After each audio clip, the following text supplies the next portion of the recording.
are serious about getting it right. SM Athletics. Hey Knoxville! Surfside iced tea and vodka, made with real brewed tea, Check, is only check. 100 1, 2, calories, 1, 2 2. grams of sugar, with no bubbles and no troubles. That's right, zero carbonation, so it's easy to sip and enjoy. Headed to a game day or party at a friend's house? Bring an iced tea or lemonade variety pack from Surfside, or try their green tea and new raspberry tea vodka.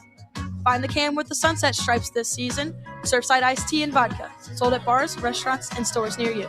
Surfside iced tea and vodka, sunshine in a can. Must be 21 or older. Enjoy responsibly.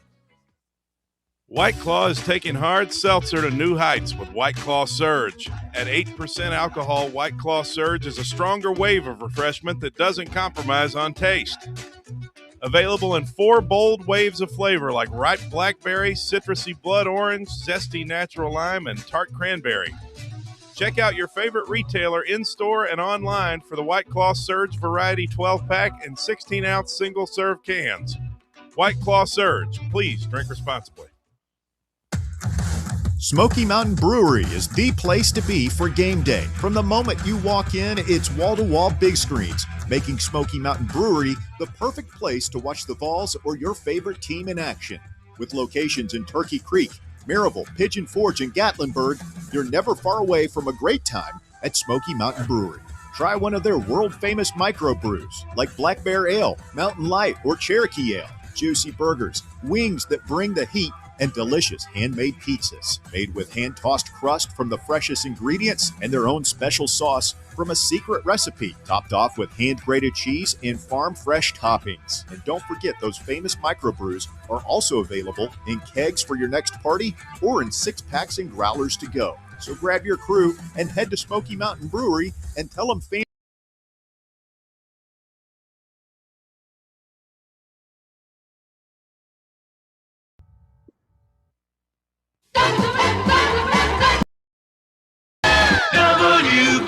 WKGN 1340. Go Vols!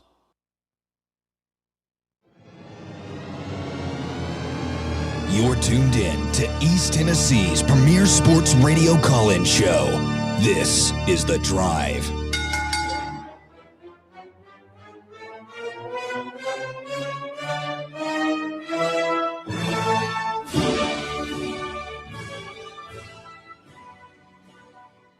And hello, good afternoon, and welcome to another stellar edition of The Drive here on Fan Run Radio. Russell Smith punching the time clock at 3:03 on an absolutely beautiful Tuesday afternoon here in East Tennessee. I'm talking it's like 66 degrees outside, a nice breeze. We got the sun shining, and we're at Smokey Mountain Brewery in Turkey Creek. I mean, could it be any better this afternoon? It couldn't. I've got, by my count, I got your 66 and raise you to 68. I like it. It's nice. It's very, very nice, man. It makes you, feels like last week was years ago.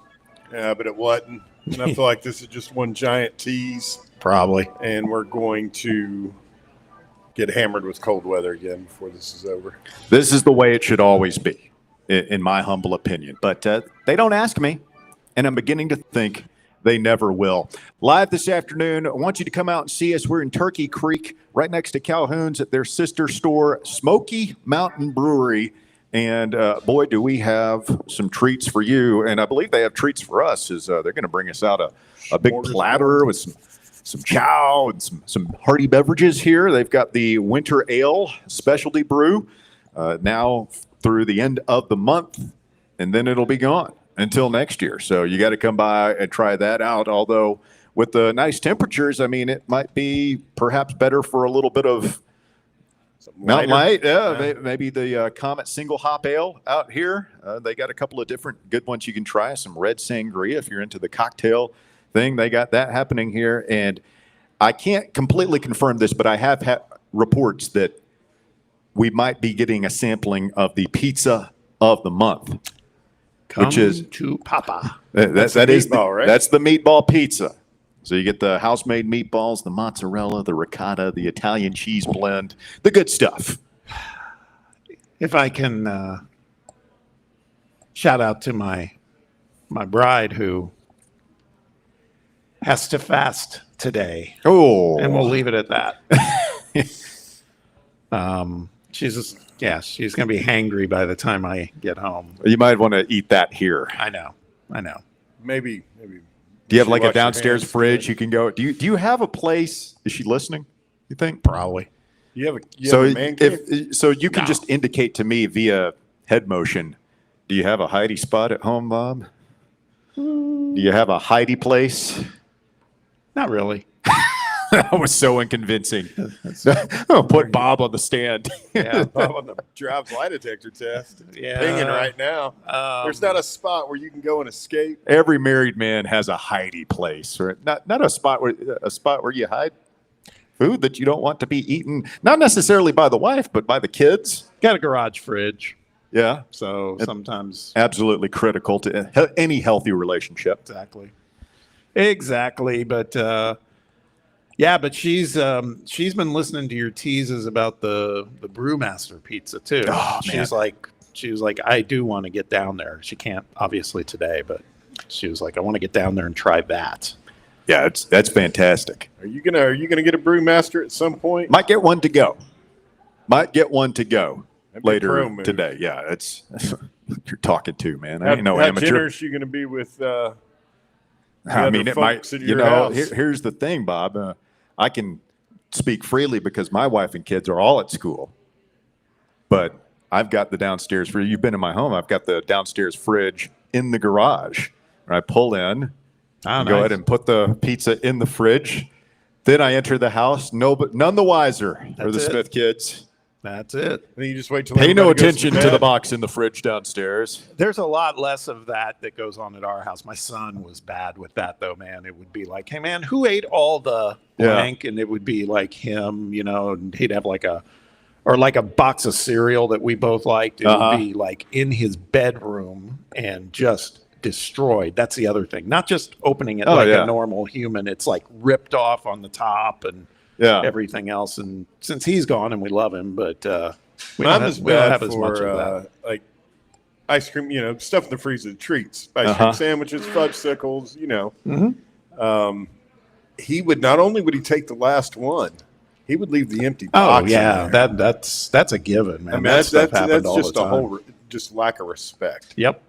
That's what hurts most. It's the lack of respect. Well, was Josh Heupel disrespected a little bit today? The breaking news an hour or so ago that a guy he plucked out of relative obscurity, Michael Hunter Jr., he was a analyst, but he was not a full-time assistant coach at Ohio State last year. Heupel and Jim Knowles, probably Knowles mostly, bring him from Columbus to Knoxville to be the cornerbacks coach, which I understand would be his first full-time coaching gig at the college level as one of the 10 main assistants. And without coaching a single game, Michael Hunter Jr., we hardly knew ye, bolting today for the, in his mind, I guess, greener pastures of the NFL. He's going to go coach with the LA Rams. And so Josh Heupel has a staff opening here in mid-February. Coaching search. Who we gonna get? I mean, that's a tough one, man. That's kind of a super mini version of what we went through with Tony Vitello. I mean, That's what I was just thinking. If the NFL comes calling, that's hard to pass up. He's would got think. no other ties to Tennessee. Right. There's only a handful of jobs, and I mean, he played in the NFL. I just think that's an easier life. Yeah. As crazy as that sounds, to be an NFL head coach rather than a college coach right now. A lot bigger stage, man. You can't fault him for that. Nah. No, I don't fault him necessarily, but it will be interesting to see what happens here because, again, like that was part of the selling point of this new staff. Yes, it's difficult. It's a difficult system to learn, but if you take players who've already had experience in that system and combine them with B, coaches who've had experience coaching that system, then perhaps that flattens the learning curve a little bit. Now, at least for the cornerbacks, that is up for grabs. And this news just broke an hour or two ago, so I don't know that there's any sort of short list or anything like that out there of guys that they might be talking to. I'm sure Jim Knowles, Poindexter, and Heupel You know, I mean, having Poindexter on the staff, it's not like we lost him. That would have been a critical loss. Bring back Willie Martinez off the scrap heap. I mean, as much as it would make Jamie and Phil and a lot of people's heads explode, quite honestly, I never had a problem with him. I really didn't. Highly respected within the industry. Former players, coaches, people that really know ball. Take Bob's silence to mean that he's again it. Yeah, I'm not a big fan, but he's polarizing for sure. I know that. A lot of people are fans, a lot of people aren't.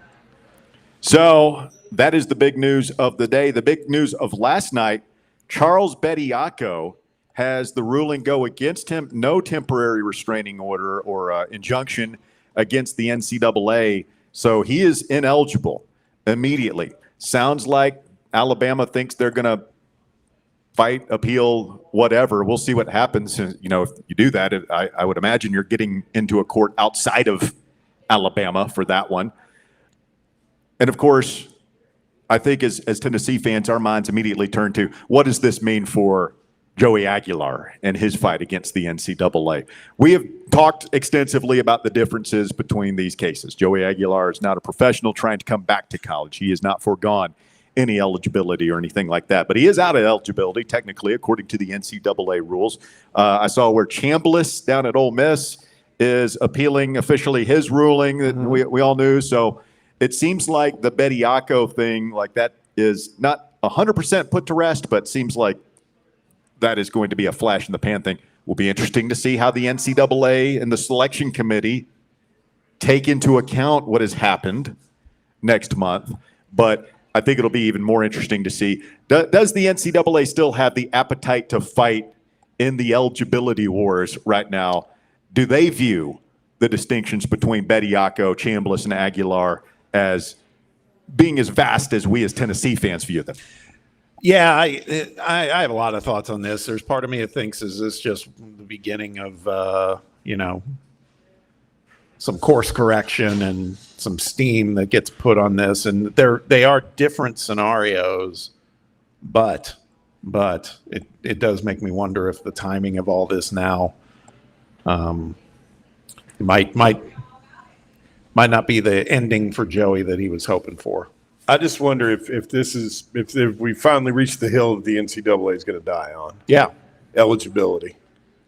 You know, I mean, this if they can't even have a say on this, then they're completely and that done. that might be the worthy hill for them to die on. You know, I mean, again, there's part of me that thinks that Joey Aguilar coming back to Tennessee would be great for the Vols, but not great for the thing as a whole. So I think we've all said we all kind of a little bit dirty about it. I do, at least. I don't know about you guys, but again, I mean, this day and age where everybody's doing everything, there don't seem to be any rules. I want to make the playoffs next year, and he gives us a lot better shot at making the playoffs next year. Agreed. Do we think there's any residual on this? I mean, again, we know that they can't, because the question came up, can the wins for Alabama be vacated? They can't, from what I read. I see conflicting things. I mean, there's what the original TRO said, hey, if this is overturned, you can't hold it against them. But then there's specific NCAA rules that say, hey, even if something like that happens, it can be held against you. So you might go to court over that. Well, there's that. And then again, I still wonder, could we be seeing some moment that's unprecedented where Alabama is going to get pinged come tournament time? You know, maybe not get left out of the tournament, but they end up being like a 10 seed. Could it be like a little bit of a Robert Kraft situation? Okay, we're not going to let you in. We'll let you in, but not on your terms. We're going to ding you a little bit. That's right. That's right. All right. We will talk more about that with Ryan Schumpert of RockyTopInsider.com. He's going to join coming up here in just a few minutes. We'll also get his thoughts on, a lot of fallout to the Kim Caldwell comments. It is still, I heard, I was actually on with Basilio and the boys in the midday earlier today. That is certainly a topic that is still raging on their show. And it feels like Kim Caldwell, she's going to meet with the media tomorrow about 1 p.m. Do you think that, do we just pretend that's not happening? We're moving forward, or is that addressed and say, hey, I was a little out of line. Won't happen again. We're moving forward now. It's going to be very interesting to see. I don't know. I don't know with her. It's hard to figure out. She's still somewhat new to us, and how she interacts with the media and everything else has always been, it's a little dry to me. So we'll see. We'll see how she is tomorrow. But you're right. That's all I've been hearing today, man. I think a lot of people are, look, it's no secret. They spent a ton of money on that roster, and they don't look good, man. It's starting to get ugly. Yeah. I mean, and again, you got the number 3 or 4 seed, not seed, but third or fourth ranked team in the country coming into Knoxville this weekend. And it'll be at home, but boy, between that and Kelly Harper coming in Thursday night, there's a lot brewing right there. I mean, you can't just do this stuff. You can't have it fall apart openly and embarrass this program. Yeah, that can't happen. No, a big day for basketball tomorrow with Kim's press conference and Barnes and the boys trying to get back on the win column with a big game at Mississippi State. We'll talk about all that and more. Ryan Shuppert of Rocky Top Insider coming up next on many of these fan-run affiliates. We're live this afternoon, Smoky Mountain Brewery in Turkey Creek, one of our absolute favorite places to be. We're going to tell you more about some of am I reading the Butterfinger cheesecake? Oh, that would suck. That sounds just awful, doesn't it? I don't have. Let's take 2 great things and put them together. Yeah. All right, more Fan Run Radio after the break. Stay with us. The Drive. The voluntary reaction. Tune in to the Fan Run app and our YouTube channel immediately after every Big UT game for instant analysis and crazy calls. Smoky Mountain Brewery is the place to be for game day. From the moment you walk in, it's wall-to-wall big screens, making Smoky Mountain Brewery the perfect place to watch the Vols or your favorite team in action. With locations in Turkey Creek, Maryville, Pigeon Forge, and Gatlinburg, you're never far away from a great time at Smoky Mountain Brewery. Try one of their world-famous microbrews like Black Bear Ale, Mountain Light, or Cherokee Ale. Juicy burgers, wings that bring the heat, and delicious handmade pizzas made with hand-tossed crust from the freshest ingredients and their own special sauce from a secret recipe, topped off with hand-grated cheese and farm-fresh toppings. And don't forget, those famous microbrews are also available in kegs for your next party or in 6-packs and growlers to go. So grab your crew and head to Smoky Mountain Brewery and tell them Fan Run Radio sent you. Smoky Mountain Brewery. Eat local, eat good. Hi, I'm Dr. Jacob Wilco. Here at Knoxville Smiles, every smile is unique and every smile has a story. We would love to get to know you and help you smile brighter with confidence. If you've been looking for a dental home that treats you like more than just a set of teeth, we would love to welcome you to the family. Please give us a call at 865-539-1776 or visit us at knoxvillesmiles.com. Smile brighter with Knoxville Smiles. Vol fans, reimagine your home at Broadway Carpets and Flooring for any remodeling or building needs. With a variety of carpets, rugs, hardwood, vinyl, and stone, Broadway has all the flooring and installation options you're looking for, including pet-resistant products like Pet Perfect Carpet from Shaw Floors. Visit their showroom in downtown Knoxville or the location in West Knoxville located on Kingston Pike near Pellissippi Parkway today. Citizens National Bank. Experience the thrill of traveling with C&B's exclusive travel program. Customers age 50 and above with a Plus Perks checking account can participate, ensuring a safe and delightful travel adventure. Take a day trip or an overnight trip. Travel domestic or international. C&B is always on the go. Citizens National Bank. Banking never felt so good. Member FDIC. Hey Vols fans, Cody Brown here. I grew up right here in Tennessee and know what it means when someone says, I've got your back. That's why you can trust Farm Bureau Insurance of Tennessee. Whether it's your home, your vehicle, your family's future, or the business you built from the ground up, We will show up for all of your insurance needs. We are Tennesseans who understand what matters, which is doing right by you. Insurance is not all about just paperwork and policies, but it's about the people we insure every day. So if you want insurance that hits home, give me a call at 865-992-3871. Go Vols.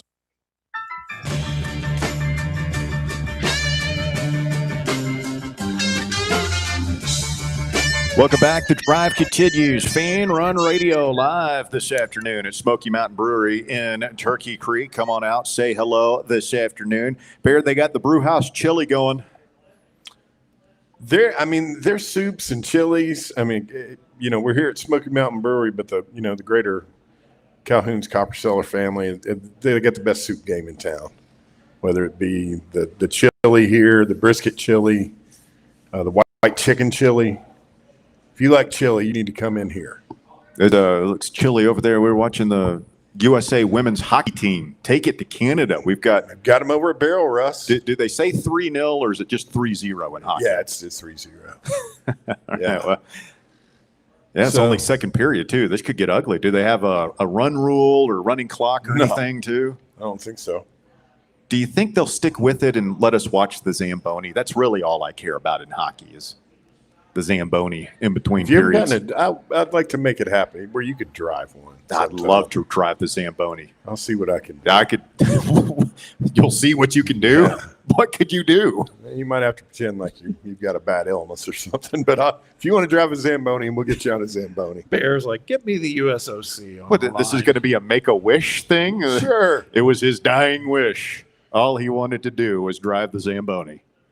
Don't eat for a week or two. Do some coughing. All right, let's move along. Ryan Shumpert of RockyTopInsider.com standing by. Ryan, good afternoon. What's going on, man? Oh, not much. Been over at some Tennessee basketball practice this afternoon and getting ready to head down to Starkville tomorrow. And then obviously Tennessee baseball getting ready to get going. So busy time here and a lot going on in the Vol sports world. I'm sure that basketball workout was warm and fuzzy. Yeah, for sure. I look they could have won by 30 on Saturday, and it wouldn't have been super warm and fuzzy with Rick Barnes running the show. But sure. Maybe an added extra emphasis of toughness.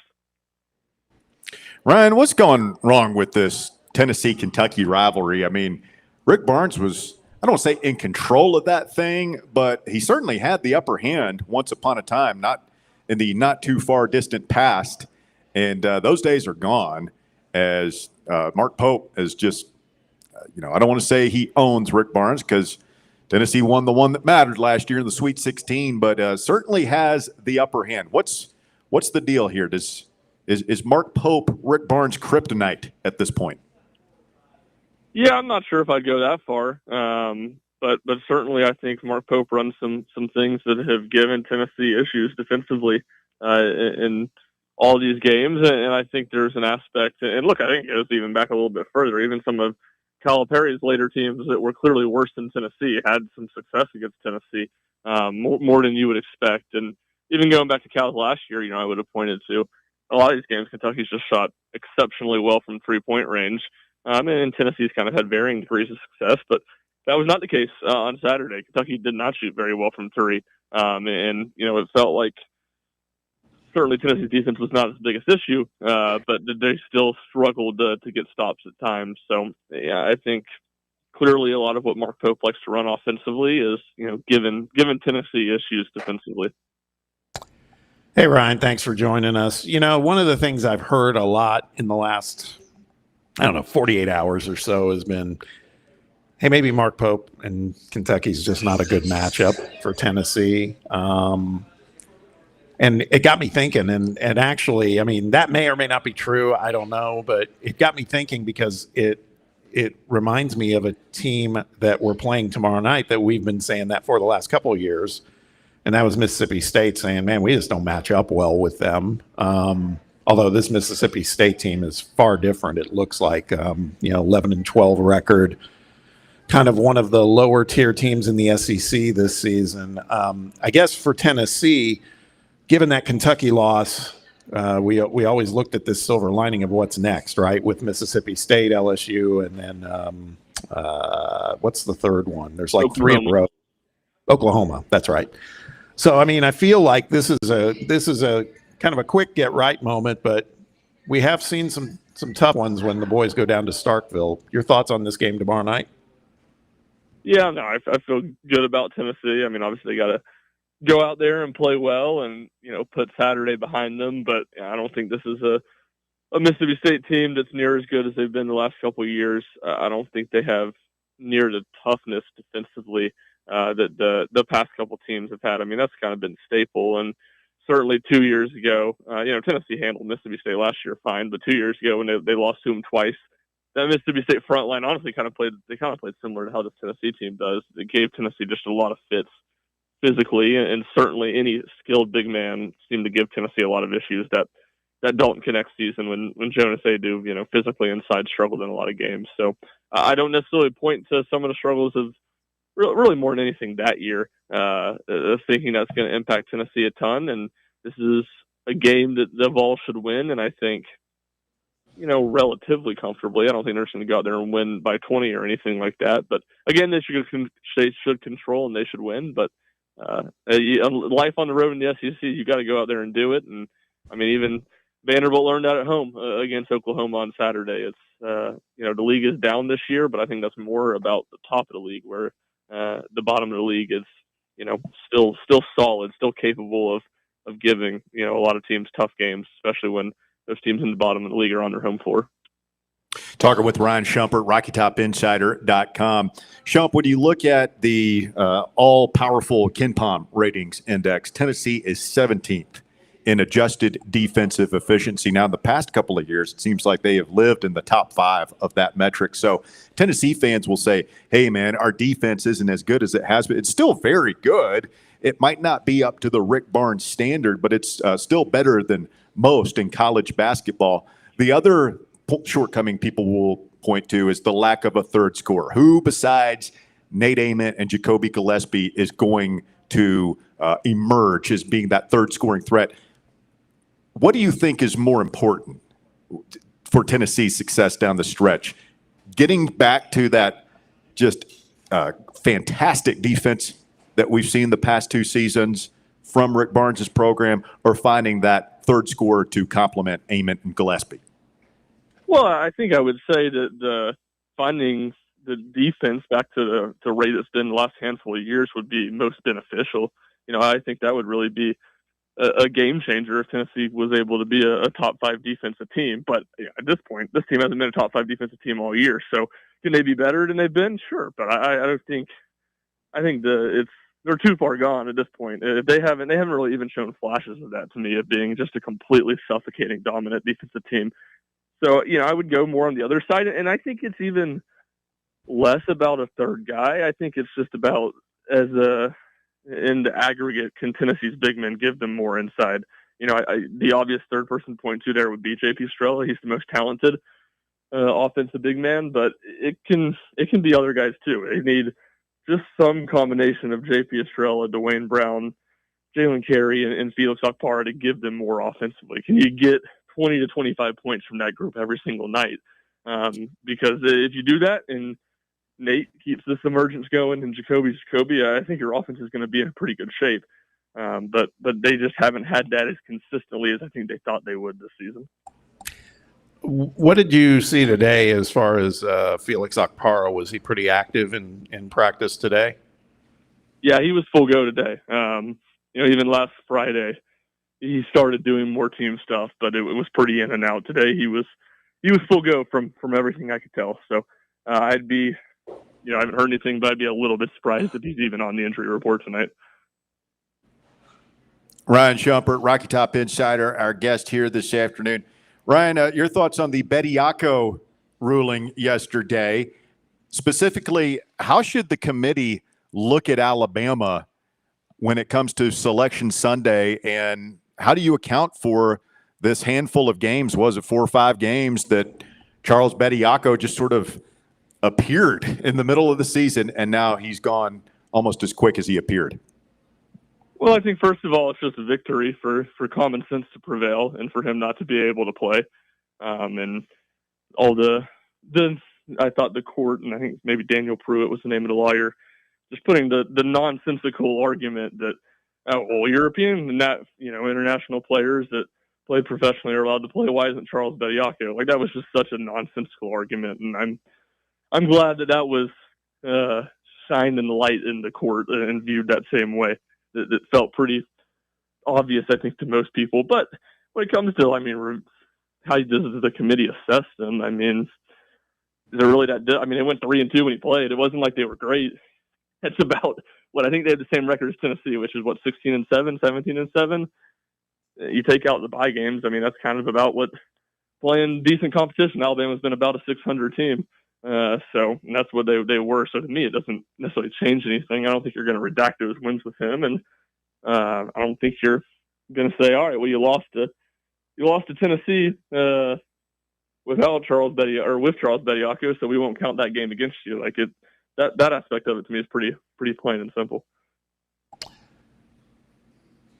I was at the tip-off luncheon yesterday, Ryan, and Coach Barnes was there talking, and I don't know if there was anything that you heard. I think today McClain, it sounded like, was talking with the media, but he made a comment yesterday I found interesting, that he was on the phone, and he talked to me on the side and gave me a little more detail about, got pretty heated with the head of officiating for the SEC, and the conversation was centered around Nate Ament, and that he feels that Nate has one of the worst whistles in college basketball, was how he put it, because he feels like he's getting roughed up all the time. And Barnes said that? Yeah. Yeah. And I saw some of that, watching on TV, you could see in the second half. I mean, in Lexington, Colin Chandler was all over him. But, I wanted to get your take, because you were there too. I know you watch this stuff closely. Would you tend to agree with that? It stands to reason to think that there are some coaches who are like, hey, man, this guy's a little slight ability. He's a hell of a player, but let's just go in there and kind of get rough with him. You think, it seems like he's responded okay to it lately. Yeah, I don't know if I would go quite as far as Rick Barnes, did, saying one of the worst whistles, but I definitely understand some of the complaints. And, I think probably even more so than the grabbing and stuff, it's just people getting into his body and knocking him off his spot, getting under him on mid-range jump shots. I think that happens a lot, and that's something Rick Barnes has long complained about, that you protect the three-point shooter. You got to give them a landing spot, but you don't do the same thing for mid-range jump shots, and that should be called that way. So, and look, I think there's just an element of, this isn't to say Nate is an unstoppable player, but when Nate's shooting the ball well, he's kind of unstoppable in the sense that you're not going to block a shot. There's nobody that you're going to put on him that can block his shot, or can, unless you're going to put a center on him that's going to be able to really contest that he can't rise over and shoot. So I think you see teams trying to affect him by getting under him, by being a little bit more physical, and they're just not going to call all of it. So I think Rick Barnes has a point. I'm not sure I would go quite as far as he did. But that's, Rick's harped on that all season, that he thinks Nate doesn't get enough calls, and it's kind of crazy because he shoots a lot of free throws and draws a lot of fouls, right? Even with that. Ryan, I'm told by your RTI coworkers that you're a big Kim Caldwell supporter, big fan, and that was it's Sylvia. Don't no. Am I getting that twisted? No. Am I speaking out of turn? No, I was saying to Ryan that Sylvia was hanging him out to dry. What do you make of those comments about the team quitting? There's a lot of backlash to that, and Kim Caldwell, for the first time, seeing the teeth of Vol Nation. Yeah, what she says, team lost by 45, it's your team, You can say whatever you want after the game, and you could say it's not the best look to throw the players under the bus, and I wouldn't necessarily disagree, but the problem to me is less that she said it and more that it's true, that the players have quit in these games when they get behind. I said it to someone, we haven't lost a whole lot of close games this year. Like, their record could be a lot worse than it is.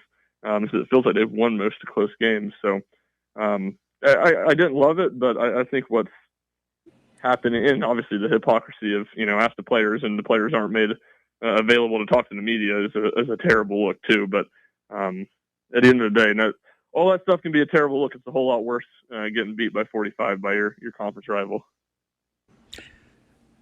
Okay, we still have a little more business to discuss, but I do have to ask this. You were on a thread last night where the topic of curling came up. You a curling fan or not?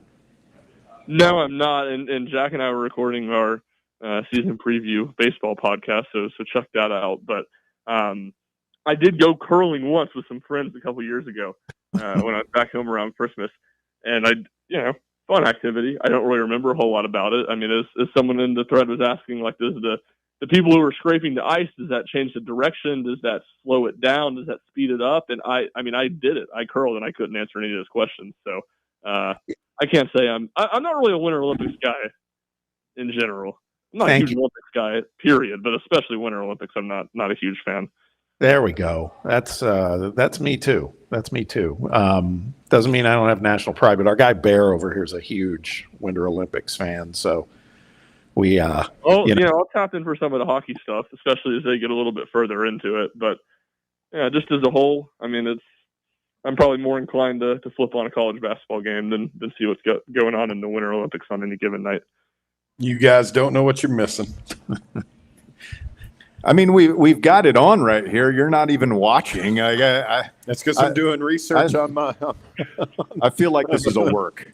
Feel like this is all a work. It's not. Hey, I watched ice dancing last night. That's I'm not going to lie. Disturbing. Yeah, we'll kill your mic now. Shump, last thing for me here. What did you think of those snazzy new baseball road unis the Vols were showing off yesterday? Yeah, it probably took Nike 11 years, but they finally got the road unis right. No, they look good. I like them a lot. I've long been pounding on the table to get rid of the smoky gray baseball and go to a more traditional light gray. And these are still probably a little bit darker than I would like, but it's certainly a step in the right direction. I love the Vol script. The Vol script on anything is better than the block Tennessee.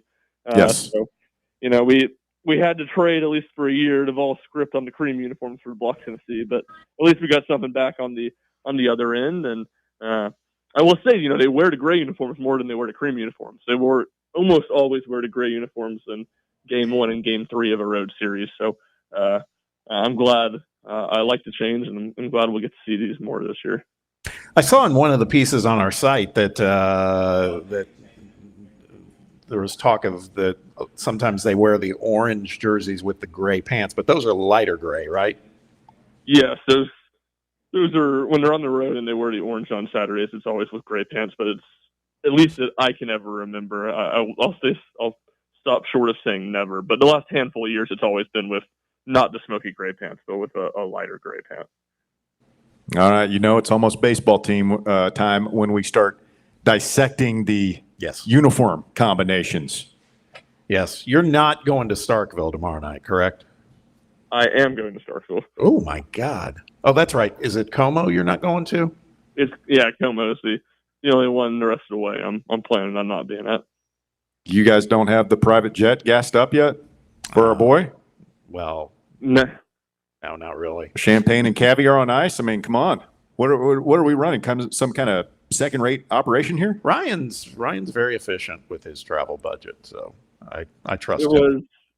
It'll be a little bit of flashbacks this time because the last time for basketball, I guess I should say, because I went there for football this year, but the last time for basketball I was going to Starkville, Mississippi. I was rolling through Tuscaloosa about the same time Nick Saban was telling his team that he was retiring, so that made for a fun trip.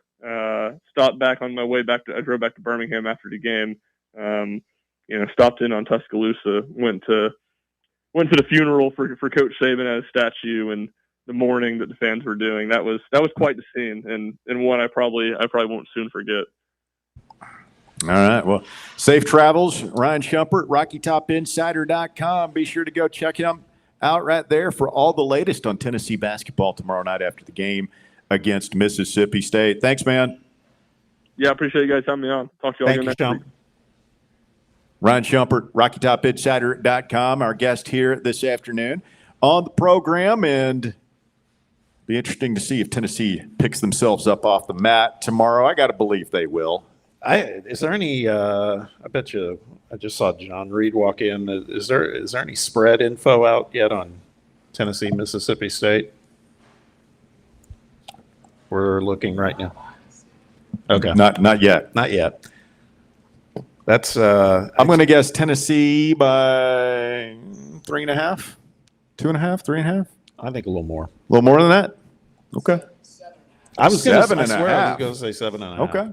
There you go. Well, just say it next time. Well, I didn't You're so get to. conservative with your predictions. I was just getting ready to say it. and then Could have you been a popped it great up. I told you so. That's true. Missed Discourse, not opportunity. disagreement, fellas. I was reminded yesterday, I think you were copied on it on X, about my halftime prediction with you on the Kentucky. Yeah. That we were going to hold on and win by double digits. You'll notice I didn't bring that up. I appreciate that. It's not my style to throw my co-hosts under the bus. I appreciate that. That was unfortunate. Bob Bob did say on the halftime chat that he felt like Tennessee was going to win that game by double digits against I heard Kentucky. him. I was listening. At halftime, he said this. Yeah. Took it a step further. I said we're going to stuff those denim uniforms in a trash can. He was not only tempting the wrath there of was the a lot whatever of- high atop the thing. I mean, he's just thumbing his nose at it. I was. It That was wasn't what- just Bob. That was one of the best first halves we had all season long. The only one better was the last time we played Kentucky. Yeah. We all know what happened there. So what about the fact that there's a guy, Bear, that has actually curled, and he's like, I don't like it. Doesn't like what? Does Curling. it look? I mean, does it look fun? Curling? No, I Does it look fun? I don't watch Hey, curling. there are all kinds of sports that I've never played. Like hockey looks fun. I can see the appeal there. Like pole vaulting, that looks a lot of fun. Skiing looks amazing. If That you looks were- like so yeah. much fun. But like there are some of these sports, and curling is probably the best example. It's like I don't want to do that. That There's doesn't look fun. So much talk about the strategy and everything, and it's like, come on. It's the same people that do curling. I mean, I don't want to throw off on people, but like I'm not a big fan of playing bocce ball or cornhole or horseshoes. I just lose my attention. Yeah. That's how I feel about this. Like, yeah, it'd be cool to throw one of those stones a couple of times, but then I'll tell you this: when you have to entertain me. When you talk about hockey, I've got a bunch of my nephews who have now grown up, but then when they were in high school up in New England, I mean, a winter sport is not necessarily basketball; it's hockey. Yeah. And all their gear, you would come through my brother-in-law and sister-in-law's house in their garage, and that's where they hung all the pads and everything, and the smell. Oh, that's the worst smell in the world. Mildew, and oh my God, Yeah. so musty. Hockey locker room. Oh. I was telling the story about one time they had run out of people, and for some reason asked me to come drop the puck. At an Ice Bears game, and so I'm down there with my son, or actually my daughter, I think, came with me, and we're standing in the tunnel down there at the Coliseum, waiting to come out, and all of a sudden, wave. The funk of ages, just came drifting down the hall, about knocked me to my knees. And I asked, I was like, "What is that?" He's like, "Oh, that's the locker room." It's almost smelling salts level. It's, I mean, it's the worst. Yeah. It's indescribable unless you smelled it. All right, quick timeout. The Drive, Fan Run Radio, live this afternoon at Smokey Mountain Brewery in Turkey Creek. Come on out. Have yourself a beverage. Get something to eat. We're here till 6. More Fan Run Radio coming up. The Drive. Check out exclusive Fan Run video content on YouTube. Just search Fan Run Sports and be sure to like and subscribe. Running a business, coaching a team, planning your next big event, you need more than just gear. You need SM Athletics and Logo Solutions. Custom uniforms, branded apparel, promotional products, done right, done fast, and built to show off your brand with pride. From local businesses to high schools to major universities, SM Athletics is trusted by winners. Get real service, get real quality, get noticed. SM Athletics and Logo Solutions, where your brand comes to life. Visit smathletics.com and let's build something great together. Check out Lenore City's newest place to hang out, watch sports, and drink the best craft beers in America.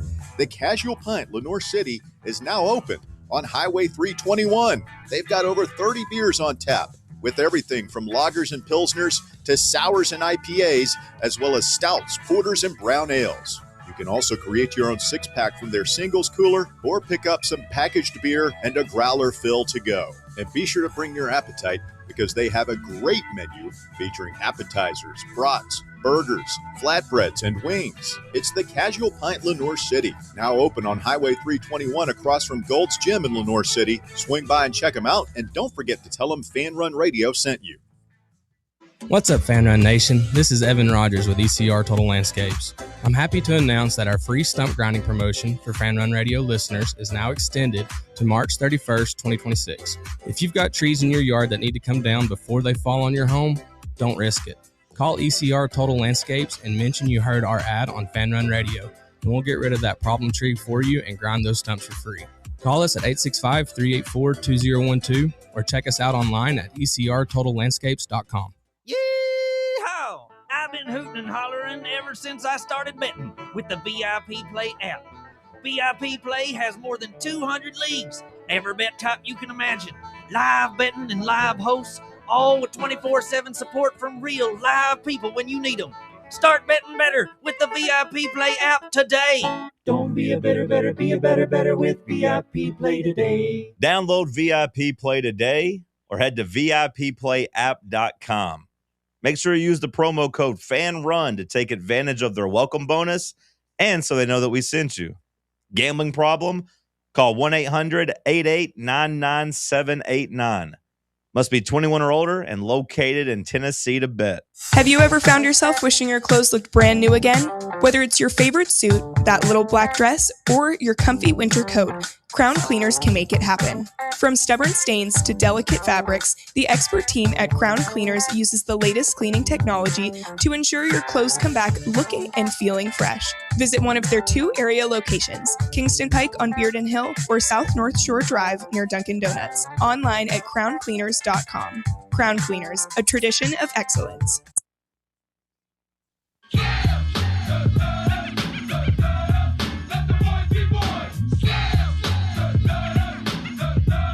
Fan Run Radio, the drive continues live this afternoon at Smokey Mountain Brewery in Turkey Creek. And look what the barkeep just brought by. A tray of go-go juice. And we got a couple of cold beverages here. A little Mountain Light. Don't mind if I do. Oh, now we got food, too. And some pizza and some appies over there. Here we go. I'm going to try the Cherokee Red. So Cherokee Red. Yeah. Cheers, Bob. Salute. Salute. Y'all are just living the good life over there. Hit the spot. Oh, Walker. Okay. You enjoy your Snickers or whatever you're doing back That's there. not nice. We love you, Walker. I do. I know. Thank you for You know your what, service, Walker? Actually, this free beer is not very good. Yeah. You're not missing Oh, I'm anything. sure. I'm sure These it's potato horrible. skins look terrible. Man. Yeah, I mean, they Yeah. loaded a bunch of crappy food here, And too. and the It's, meatball. Oh, yeah, I'm sure they're just giving you all the stuff they don't like. It's called the meatball. The meatball pizza. Feel free to do top 4 at 4 for about a half hour, Walker, All right. I'll make sure to prolong it a little bit. when that time comes. David on Twitter sent me a DM. He says the NCAA selection committee will most likely treat Bediako like a key player who is injured and lost for the season. Might cost them a seed line or two. That would be completely within their existing protocol. I like it. Is that their way of punishing them for? Yeah, well, I mean, keeping the committee is the committee, right? It's a bunch of people. And so, like, I don't know, does Charlie Baker or one of his underlings, talk to the head of the committee and say, hey, we're not going to publicize this, but here's what we're going to do. You think they're a 5 seed? Put them on the 7 line. You think they're a 6 seed? Put them on the 8-9 line. The only problem I have with that is that kind of, not in a big way, but it could. I mean, it kind of jiggles with the with the sanctity of the bracket. It would be unfair to a team to catch what should be a 5 seed. I'm sorry, I was having a little chuckle. The sanctity of the bracket. That's a good one. I do like that.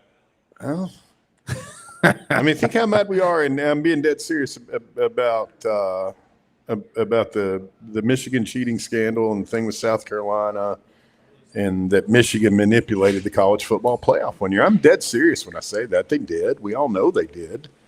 They manipulated it, and you can't have that. There have to be shenanigans were done. Yeah, it's true. So I don't know. I mean, feel sorry. So who gets a 7? It's 5-12, 6-11, 7-10.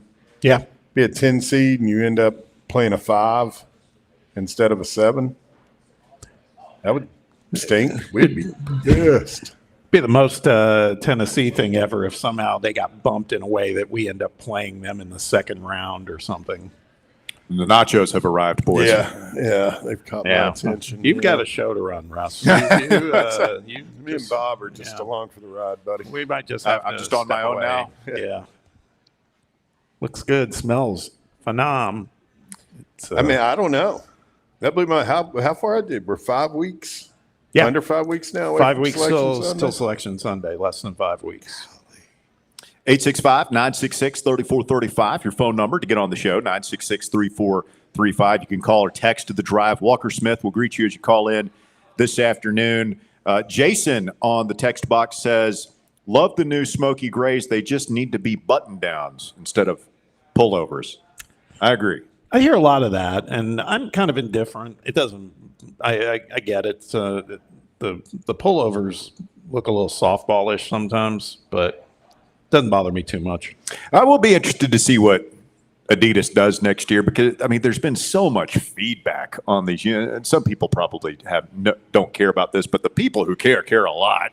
Yeah. And, like, there's, Tennessee fans are pretty clear on what they like. They don't like the dark smoky gray.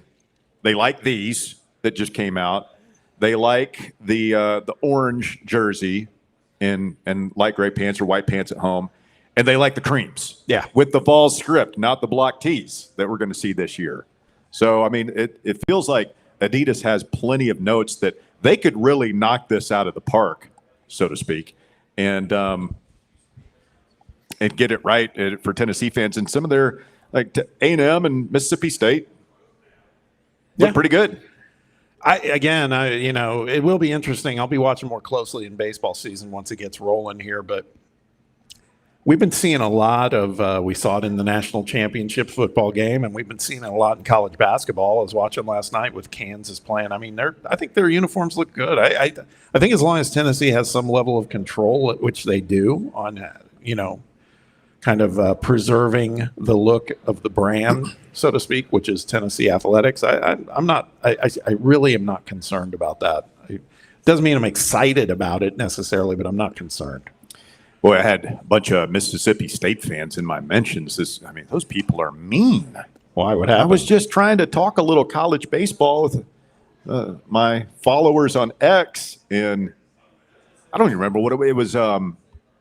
Some guy, one of the D1 baseball guys was talking about how apparently they are talking about pushing the season back a little bit to start later in February. Yeah. And I said, hey, let's push it back. Or no, they were talking about Texas. Texas's schedule, you play 10 series, right? Yeah. So you're going to see a lot of unevenness. And, like, there are going to be some teams that have really easy schedules, some teams that have really hard schedules. I was just pointing out, hey, let's do a round robin. Like, let's bump the season back a little bit. Nobody wants to sit out in the cold and watch your team beat Siena. No. 44 runs. So start it a little bit later. Move it back into July, maybe even August. Let's do some workarounds. And let's do a round robin where everybody plays everybody. It's baseball, right? You can play more than one series a week. But, when school gets out, go to 2 series a week. People are like, you can't mess with it, blah, blah, blah. Omaha's too hot in the summer, which I get. Does it have to be played in Omaha? Just asking questions. Oh, man, sacrilege. What do you mean does it have to be played in Omaha? Of course it does. These people are mean. Think how cool it'd be to see it in a bigger. I don't know. I mean, Omaha's. It's just almost impossible to get there. It does make you wonder it feels like we're just kind of in the early days of college baseball's growth. If it continues to grow like it has the last couple of years, do they start considering moving that like they do all the Final Fours and everything else? Well, that was my point. A lot of people are, you got this tradition. Baseball people love their tradition. But my point is these traditions about the 10 series conference schedule starting February, that was started 20, 30 years ago, maybe longer, when none of these games were televised. Not a lot of people went. There's money to be made here. Yeah. Don't tell Danny White. But there's money to be made here. And if college football has changed its postseason. college basketball tournament continues to expand. I feel like as more and more teams start making money at this stuff, and the northern teams figure out, wait a minute, we're leaving money on the table. Like let's start it later so that Big Ten teams can get a piece of this. At some point, you got to look at that, don't you? I would think so. Yeah, could you imagine it being played like in? I don't know. You played indoors somewhere. Well, and the thing is, it'd be tough if you're picking like one of the major league parks because they're playing, obviously. Yeah, and it's a 2-week event. Yes. So you played at a couple of different locations. I mean, you could play it at Yankee Stadium and Fenway, do 1 week at Yankee Stadium while they're out on the road, and do the next week at Fenway. You do a lot of different things. True. 865-966-3435, your number to get on board. All right, let's dig into this stuff here, boys. Walker, you just go ahead and give us about a 15-minute break here, and we'll be right back. Just kidding. We'll be back about 5. Stay tuned. It's Fan Run Radio live today at Smokey Mountain Brewery. We're back with more after this.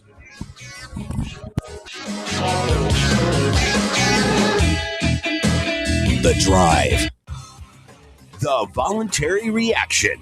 Can't get enough Tennessee basketball? Join Fan Run Radio as soon as every UT game is over for Big Orange Country's post-game radio free-for-all. The voluntary reaction. We'll be taking your calls on the Vols as soon as every game is over. So tune in and buckle up as we drink from the keg of glory all the way to the Final Four. The voluntary reaction. Raw, unfiltered, real. Hey, Knoxville. Surfside iced tea and vodka, made with real brewed tea, is only 100 calories, 2 grams of sugar, with no bubbles and no troubles. That's right, zero carbonation, so it's easy to sip and enjoy. Headed to a game day or party at a friend's house? Bring an iced tea or lemonade variety pack from Surfside, or try their green tea and new raspberry tea vodka. Find the can with the sunset stripes this season. Surfside iced tea and vodka, sold at bars, restaurants, and stores near you. Surfside iced tea and vodka, sunshine in a can. Must be 21 or older. Enjoy responsibly. Are you a federal employee facing workplace challenges like suspension or removal? Are you concerned about your security clearance with any federal agency?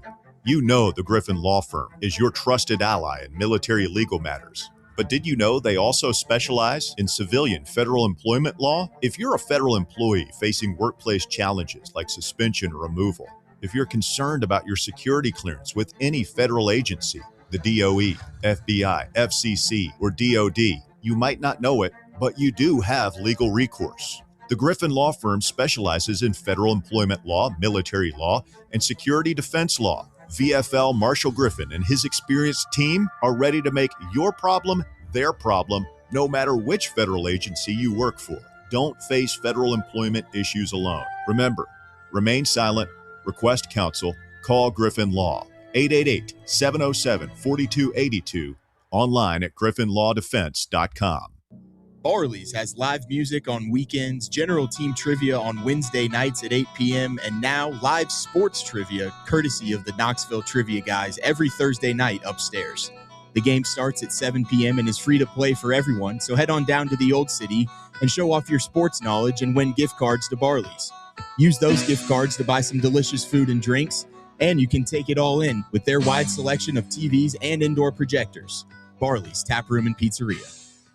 What is dedication? The thing that drives me every day as a dad is Dariana. We call him Day Day for short. Every day he's hungry for something, whether it's attention, affection, knowledge. And there's this huge responsibility in making sure that when he's no longer under my wing, that he's a good person. I want him to be able to sit back one day and go, we worked together, we did a good job. That's dedication. Find out more at fatherhood.gov. Brought to you by the U.S. Department of Health and Human Services and the Ad Council. You're listening to FM 105.7 and AM 1340, WKGN Knoxville, and W289CU Knoxville. Fan Run Radio. Men all around Knoxville are celebrating the difference Men's Pro has made in their life. I'm Evan Bass, founder of the clinic. If you're struggling with ED, we want you to be able to celebrate as well. As men, we hate going to the doctor, but Men's Pro was designed to take care of men like you better. These things can get worse if untreated. You're not alone. The medical support team at Men's Pro has your back. Today's the day to feel alive again. ED, performance issues, enhancement. We've effectively helped men jumpstart their performance comprehensively and with proven medication dialed in just for you. With same-day booking, you can meet our passionate team, and under guidance from our medical provider, you could leave with a plan that changes your life. The number one thing we hear guys say is, I forgot how I used to feel. Guys, it's time to feel amazing and crush this new year.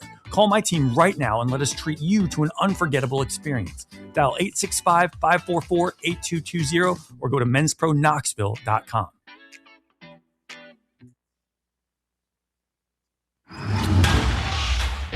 It's time for the Drive's Top 4 at 4. All right, guys, playtime's over. Welcome back. Hour number 2 of the Drive, Fan Run Radio, coming to you live this afternoon from Smokey Mountain Brewery in Turkey Creek, and we have just been stuffing our faces here during the break. Yeah, nothing to see here. Just looked like a bunch of people that had never eaten for years or something, the way we were just destroying that stuff. Ravenous is the word that comes to mind. But it's time to send things back now. Walker Smith standing by in the White Claw Hard Seltzer studios of Fan Run Radio in the top 4 at 4. Walker, hope you're well, my friend. Doing good, ready to get started. At number 1, Tennessee football cornerbacks coach Michael Hunter is leaving for the NFL, sending coach Josh Heupel and defensive coordinator Jim Knowles into a coaching search. Hunter is taking an assistant defensive backs job with the Los Angeles Rams. Hunter was hired away from Ohio State last month to be reunited with Knowles at Tennessee. Michael Hunter, we hardly knew you. Didn't even get to – he will be an interesting footnote, right? Tennessee football for the next couple of years if he hangs around. You think of all the coaches that have come through here over the years. He lasted a little bit longer than Kevin Steele did on his – remember he had that 2-week job. Not quite as long as Jimmy Brumbaugh. Jimmy Brumbaugh, and I don't care. Got fired at halftime. Jim Chaney had one game as a head coach. Is Chaney still officially part of the staff? Or? I don't know. That's a great question. We got him doing advanced scouting for next season or anything like that? And wasn't that was one of those that all of a sudden we just heard, by the way. Yeah, like late in the season. Yeah. He's actually been working for Tennessee all year long. I mean, Josh Heupel couldn't keep things more under wraps if he tried. That is it's like a spy organization he's running over there. No doubt. At number 2, despite Kansas's huge win against formerly undefeated Arizona last night, the headline coming out of that game is another absence for projected number 1 pick Darren Peterson, who was ruled out just minutes before tip-off with flu-like symptoms right after warm-ups. This has led to more speculation over how genuine Peterson's absences have been. Flu-like symptoms, huh? He's missed like all their big games. I mean, the one last night, of course. They don't need him. Duke, UConn. Us? I mean, it goes on and on. Didn't play against us? True. Yeah, and they still won. They're pretty good, man. Again, it's just... What's this guy's deal, though? He just... I don't know. He's not going to... You know, in the olden days, it's like, well, you're sitting out the bowl game because you're not getting paid. You're getting paid now. Yeah. He's getting paid a lot. I dock his pay. I say it jokingly, but no, I mean, I'm being dead serious. At the professional level, like you get, in the NFL anyway, you get game checks. Yeah. You don't get paid in the offseason. You get paid by the game. I mean, it would be a big issue for any professional sports team. Oh, I forgot. This isn't pay to play. This is revenue. It's NIL. Yeah. Sure. They don't go to classes. At number 3, 3-time Cy Young Award winner Justin Verlander is returning to the team which he started his career at, signing a 1-year deal with the Detroit Tigers today. Verlander, who turns 43 in just about a week and a half, spent his first 13 seasons with the Tigers. He is considered perhaps the best pitcher of his generation, with the most innings pitched, strikeouts, and wins among active players. I wonder if this is his last season. Yeah. He just wants to do it back where it started. That arm, how much gas could be left in that tank in that arm? Yeah. What a career, though. Hey, he's had a good one. Those pitchers, I mean, who are the pitchers that pitched into their 40s? Him, Clemens. Yeah, Lemons was asterisk. John Smoltz pitched for a long time. Did Randy Johnson make it into his 40s? Pitched for a while. Nolan Scherzer Ryan, 40 yet? obviously. Yeah. Verlander had at least 2 no-hitters, too. Maybe 3. I mean, he's been unbelievable. No, he's an absolute legend of the game. Great career, and Baseball's got almost here. Kate boys. Upton in her prime. Yeah. Yep. Maybe his biggest W. I think it was. And at number 4, let's take a look at the Milan Winter Olympics standings. Oh, God. And for those standings, I throw it to my partner in crime, Mr. Bear. Thank you, Walker. Mr. Bear. We'll go with the current medal count, because I'm pretty sure that all events have ended for the day since they're, 6 hours in front of us. Norway leads with 12 medals, followed by Italy at 11, Japan at 8. The USA comes at number 4 with 7. And then Germany is in 5th with 6. Currently, right now, Russell, we have not gotten into the portion of the Olympics where the Americans are heavily favored to bring home gold. So look for those numbers to change. We have won gold in team figure skating and then Breezy Johnson in the downhill on Sunday. Huge news today. First time in 50 years, Russ, Ben Ogden won the men's sprint classic cross-country skiing. Oh, that's huge news. Silver. That's huge. Alex It's Hall insane. won freestyle. Oh, sorry, Walker. No, it was great news. I was just adding on. Keep Yeah. going. Alex Hall also won silver in freestyle skiing yesterday. To go Freestyle along- skiing, what is that? That's the one where they come down the hill on the skis and they hit the ramp and they do all kinds of tricks in the air, flips and stuff. That's freestyle. Women's combined alpine, we won bronze, and then Combined alpine? yeah, one skier does the downhill run, and then their partner does the slalom. How and is then that they a combine sport? the time? How is that a It's game? Like, team how do you? sport. Is it timed? Like, what do Yeah, you- yeah, it's timed. And then we won. Ashley, I'm going to try and say her name here. Farquharson took home bronze in the luge. In other news, this pizza is the bomb. I keep reaching for this stuff to take a bite, and then I remember that we're in the middle What? of the segment. So the meatball pizza Oh, God. home run. It's yes. Goes Have on, have you ever seen him this excited about it? He doesn't get this excited about basketball. No, it's really, really good. We support our country on our side of the room. Well, Every event they happen to be playing it. Oh, stop it. I'm enjoying Walker, pizza. the That's, update's over. We're plugging a And, sponsor. In other Olympic news, Lindsey Vonn seems to be doing fine. She's going to. She posted on social media she suffered a complex tibia fracture, whatever that is, and will have to have multiple surgeries. It sounds like. Put her leg back What together. is complex? I mean, like, I it's don't not know. like compound. Don't you know an orthopedic guy? Complex, is that like more than one fracture? If you say something's complex, I'm assuming that it's and complex. and you've broken something that's requiring over 4 surgeries, and yeah, I imagine it's in multiple pieces. Yeah. So, Mhm. One final note for people that don't watch the Olympics too much. The best event does start tomorrow. Men's hockey starts tomorrow. First 2 go. games are sometime in the morning. How are your boys going to do this year? A lot of Fedors and Koloshenkos and guys like that. And well, number one, do you break out? Are you going to wear the hammer and sickle tomorrow? And you got an old sweater. I don't know if you know this, but the Soviet Union collapsed like almost 40 years ago. Also, it will rise again. Russia's not even at the Olympics this year. They're not allowed. Oh, to are they compete. banned? Yeah. They juice, and then their whole liking to attack all their neighbors. Whatever happened there, it's kind of frowned upon in the Olympic circles. What was the year that we didn't go to the 80 Olympics, in and then they Moscow. didn't come here in 84? Yeah. Which really, that'd be such a bummer if you were like an American sprinter and at the peak in your powers in 1980. oh yeah, they You couldn't I go? think Flojo actually wrote a book about it.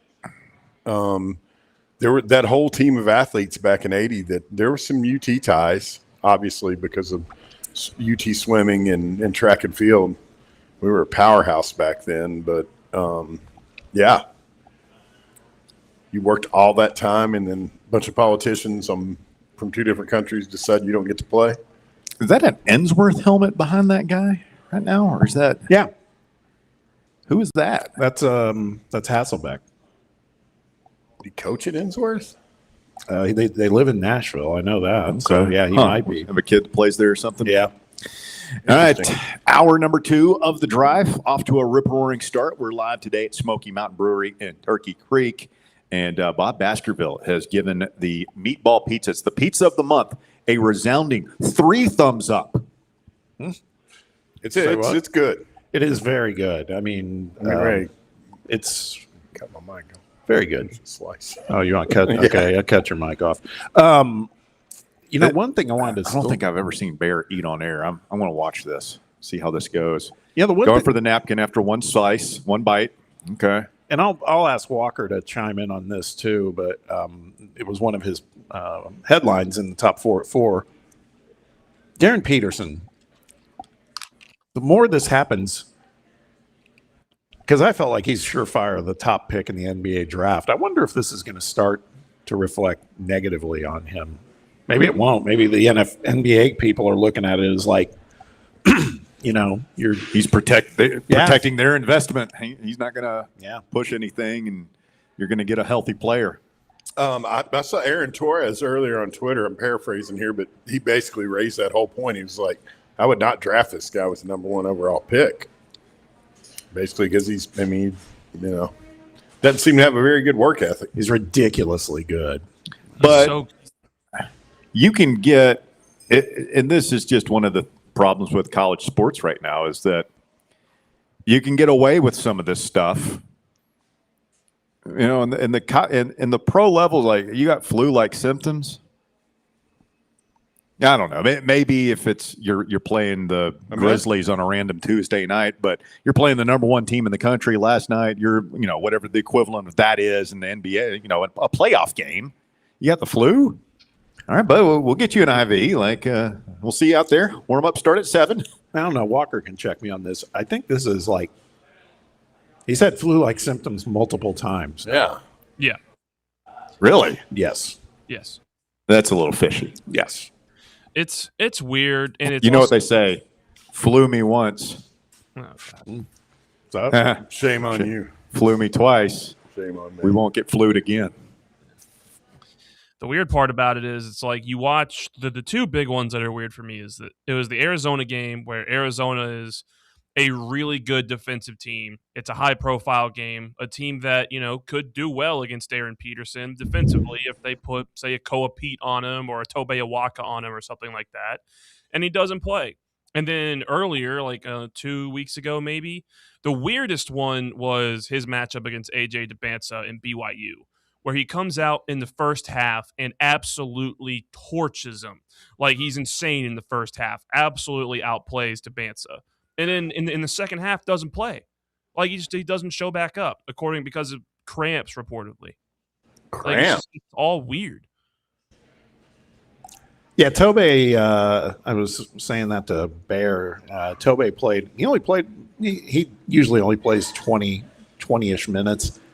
He played 17, had 6 points, 3 boards, but 3 fouls, and the third foul. It was a Tobe foul. He was fighting for a ball, and he won. He threw the guy to the floor. He got called for a foul, but, I mean, it was like. You look up a picture of someone who doesn't know their own strength, there's a picture of him. Yeah. Magic Mike in the text box says, Baron Walker just lost half the audience with that update. About as bad as talking NASCAR. What would you rather hear, Bob? NASCAR talk or Winter Olympics?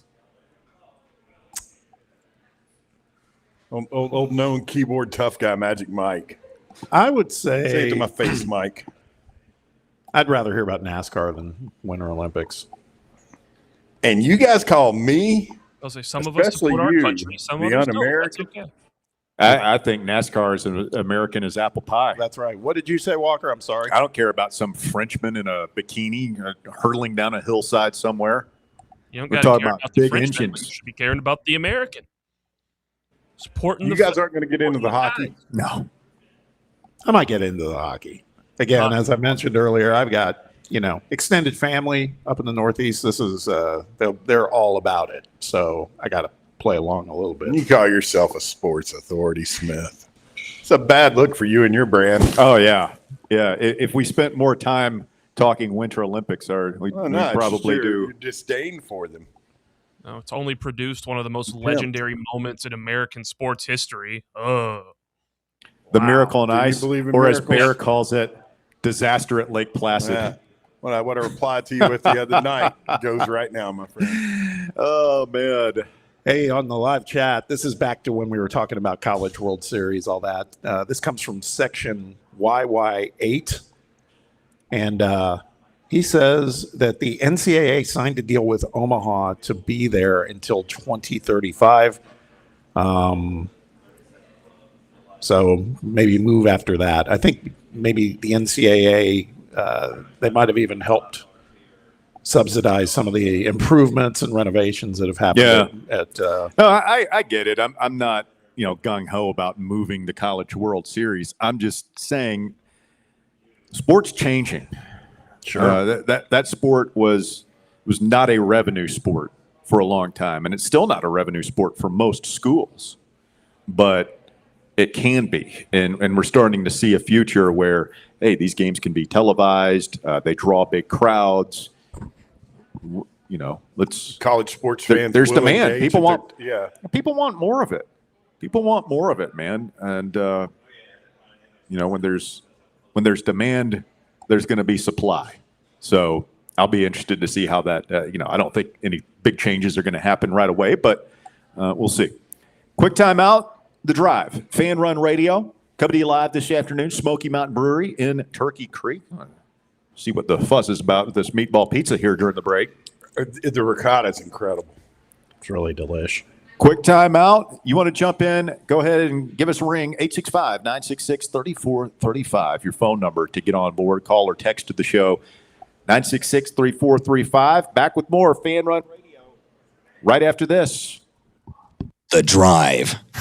Catch up with all things Fan Run by subscribing to our podcast feed. Like, rate, and download the show from the Fan Run app or wherever you get your podcasts. Attention local businesses. Are you looking for a powerful way to reach your customers? Want to get your message heard by thousands right here in our community? Then it's time to advertise on Fan Run Radio. Radio advertising works. It's affordable, effective, and gets results fast. Whether you run a restaurant, a retail shop, or a service-based business, we'll help you craft the perfect message to bring in more customers. With listeners tuning in every day, your business will stay top of mind. And the best part is, it's easier than ever to get started right now. Don't wait. Boost your brand and grow your business today. Email me at russell@fanrunsportsgroup.com or just DM me on Facebook or Twitter to learn more. White Claw is taking hard seltzer to new heights with White Claw Surge. At 8% alcohol, White Claw Surge is a stronger wave of refreshment that doesn't compromise on taste. Available in 4 bold waves of flavor like ripe blackberry, citrusy blood orange, zesty natural lime, and tart cranberry. Check out your favorite retailer in-store and online for the White Claw Surge Variety 12-pack and 16-ounce single-serve cans. White Claw Surge. Please drink responsibly. We really need to get some branded stuff. Shirts, hats, promo items, something professional. I mean, we could just find a website and order a bunch of it ourselves. You could, but you're taking a big risk. You don't know the quality, the fit, the timeline. It's a roll of the dice. Yeah, I guess, but isn't that how everyone does it now? Not the ones who actually care about how their brand looks. Look, if we're putting our name on it, it needs to be done right. We need SM Athletics. SM Athletics? Yeah, they specialize in working with businesses like ours. Apparel, hats, promo gear, but real, customized stuff. They actually care if it turns out right. Probably a lot better than getting stuck with 100 t-shirts with crooked logos. Exactly. Plus, they'll walk you through everything. Sizing, colors, material, so it matches the image we're trying to build. Makes sense. What's the name again? SM Athletics. Trust me, if you want to look like a real company, not a flea market stand, this is the move. If you're serious about your brand, work with people who are serious about getting it right. SM Athletics. Rickard Ridge Barbecue, located in beautiful Cove Lake State Park. Rickard Ridge is home of the best ribs in the Volunteer State. Smoked daily by Pitmaster Mark Rickard. The barbecue at Rickard Ridge is mouth-watering, fall-off-the-bone delicious. Take the scenic drive up I-75 to exit 134. For directions and to look at the rest of the menu, visit Rickard Ridge online at rickardridgebbq.com. Blackford Veterinary Surgery Referral specializes in surgeries not regularly performed by your pet's general veterinarian. They're currently accepting referrals from vets all across the country. With their newly renovated state-of-the-art surgery center and highly trained staff, clients can rely on professional and thorough care. If your vet says that your pet needs surgery or rehab, ask for a referral to Blackford Vet and let them get your best friend back on its feet. Located conveniently in West Knoxville. For more information, visit blackfordvetsurgery.com. Bob and Bear down here at Smokey Mountain Brewery. Walker Smith manning the controls. And, boy, y'all were not kidding about the meatball pizza. Am I right? Yeah, I mean, that was fantastic. Just every aspect of it. The sauce, cheese, the meatballs, crust. Home run. I've never seen Bear eat this much in the 10 years I've known him. I can count on one hand the number of times I've seen him eat, period. He is, you must have been hungry, big boy. Well, he's a grown boy. You remembered today and gave us a heads up before I ate lunch. Mm-hmm. I was like, well, I'll skip lunch. So now I'm starving. Well, I'm not anymore because I've scarfed down a couple of pieces of that pizza. I'm bad about that when I think I'm really hungry and I just keep eating instead of just like stopping and letting it catch up. Oh, yeah, eating too fast. Yeah. And then you reach that point where you're like, whoa, I ate too much. Yeah. Took too much. You took too Kinda like much. you drank too much. You're like, oh, God. I think I should have stopped a couple of shots ago. Yeah, that problem. And you realize that and it's line's too late. behind you. You've already crossed it. It's too late. But yeah, that pizza's incredible. How about these? What's up with this brawl last night in the NBA? You see that? It was Grant's team against Tobias's team. Tobias was in the middle of it. He wasn't trying to fight, though. He just happened to be in a bad spot. Dude came running off the bench. Yeah, he likes to fight, guy. He came flying in like that Alabama lady at the Sugar Bowl in the stands a couple of years ago. Yeah, that guy, he's a multiple time offender, too, so he's going to get a serious. Likes to fight guy. Yeah. You see Meshack last night? Love it. It's a great story. He had, what, like 18 points on 8 of 12 shooting or something? Hang on, I got it right here. I did a frame grab of it. Most Tennessee thing ever. That guy ends up being like, yeah. He long-term 17 points on 8 of 10 shooting, hit a 3, had 2 steals, 22 minutes. I asked Barnes about that yesterday at the tip-off lunch, and I said, you hear from him because you got to be proud. And he goes, proud but not surprised. He brought up something, though, that's very, very interesting because we've talked about this. I think we were talking last week about how Bishop Boswell is doing things. We draw comparisons to Jemai Meshack, but I think I go, Boswell, what he's doing as a sophomore, Meshack never did. Well, to take it a step further, Barnes threw it out yesterday at this luncheon. He said, guess how many minutes Jemai Meshack played his sophomore year? Per game or total? The entire season. Like 40? 4. He played 4 minutes his sophomore year? 4 minutes is what Barnes said. Now, who were the seniors on that team, though? Well, that was well, I'm trying to think. Was that I can't even remember. So if we rewind it, his senior year was last year, and Connect was his junior year, so it was the year prior. I got to give my boy Terry Fair a big shout out because he told me this was like Meshack's freshman or sophomore year. He's like, that dude will play in the NBA. When the guy looked like he couldn't dribble, Back on my old show, we'd bring it up with Polinsky, and and the guy, you should trust the guy who's got the NBA, roots too. And he said that guy there will be a place in the league for that guy. And I was like, I don't see it, but shows what I know. And he's playing center for the Grizzlies? He logged a few minutes at center the other night. He's not like starting at center, but yeah. They don't have any centers on the roster. They traded their 2 top centers away before the trade deadline. So they're going super small ball. Yeah. How tall is Meshack? I can't remember. They say 6'5", but I might even, how that gets fudged a little. It might be 6'4", but 6'3" and 3/4. Yeah, but it's a great story, man. It's a great story. He's usually going to be one of the hardest working, if not the hardest working guy in your locker room. We always said, that guy, if he gets a 3-point shot, he'll play for a long time, and he's explosive. He's put in the work, man. He's good. Well, not last night's game, but the game before that, I guess it was Saturday night. He played. He had 6 steals. I mean, he's just he's a problem on defense, man, for the other team. The kid we got coming in next year from Georgia, Manny Green, similar type dude, just a long athlete. Love it. Let's get Phil in here. Phil, you're on the drive, Fan Run Radio. Good afternoon, sir. Nice day, David. Hey, Philly. I was hearing y'all bringing up Meshack. Meshack is an elite athlete. That's the reason why he's sticking on. I mean, he's got skills. I mean, he was a great player in high school. I mean, he was a top 50 recruit. Everybody wanted him. Arizona wanted him. Were you surprised to hear what I just said, Phil? That I had no idea. I knew he didn't play much as a sophomore, but I mean, it sounds. I just don't remember. It's like they were saying he didn't see the floor at all his sophomore year.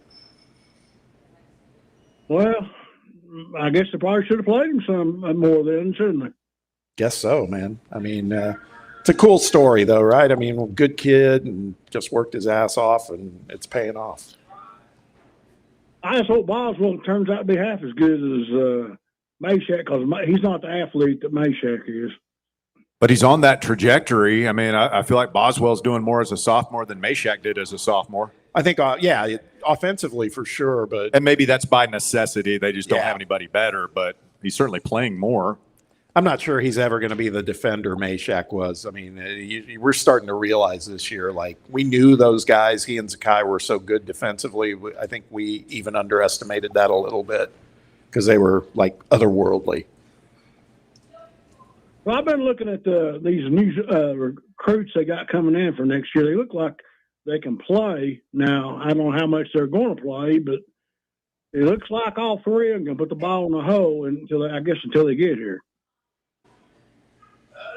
I mean, I think the future looks bright. You know, what we've seen out of Amari Evans, Dwayne Brown, and, Henderson's been hurt.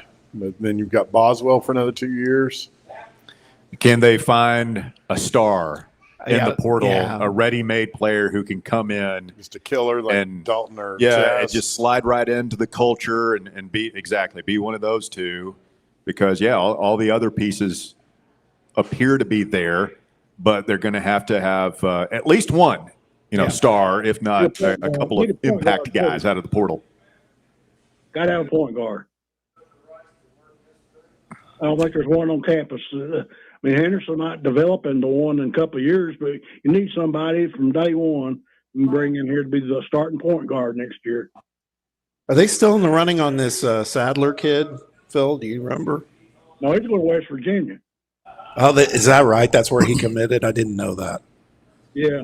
They're going to have to get somebody from a transfer to come in here and take over.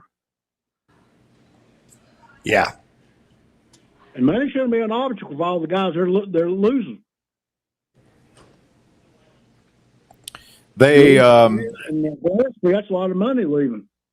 Who's the kid from Chicago, Phil, that's committed right now? Clark. Marquise Clark. Y'all see some video of him. He looks good. I mean, anybody playing Chicago can play here. Now, I don't wonder how long, if he's going to go through Rick Barnes' doghouse where they put him on the floor. But looks to me like he's a top point guard we hadn't had since Kenny Chandler.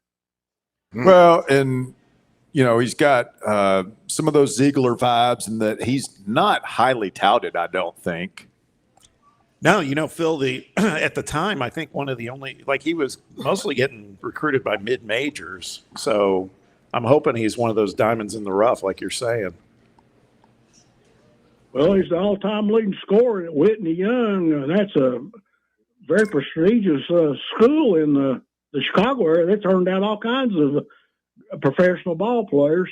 So, hopefully you get these big city guys with a little bit of toughness, some attitude to them. Marquise Clark, he's the number 38 overall point guard in the country, according to the Rivals Industry Composite, number 214 overall player. So you're not super highly touted, but I think we all trust Rick Barnes' evaluations when it comes to these things. Well, Ziegler wasn't highly rated. Exactly. He didn't have. This guy's a bigger version of Ziegler, so that's all we need. Somebody bigger.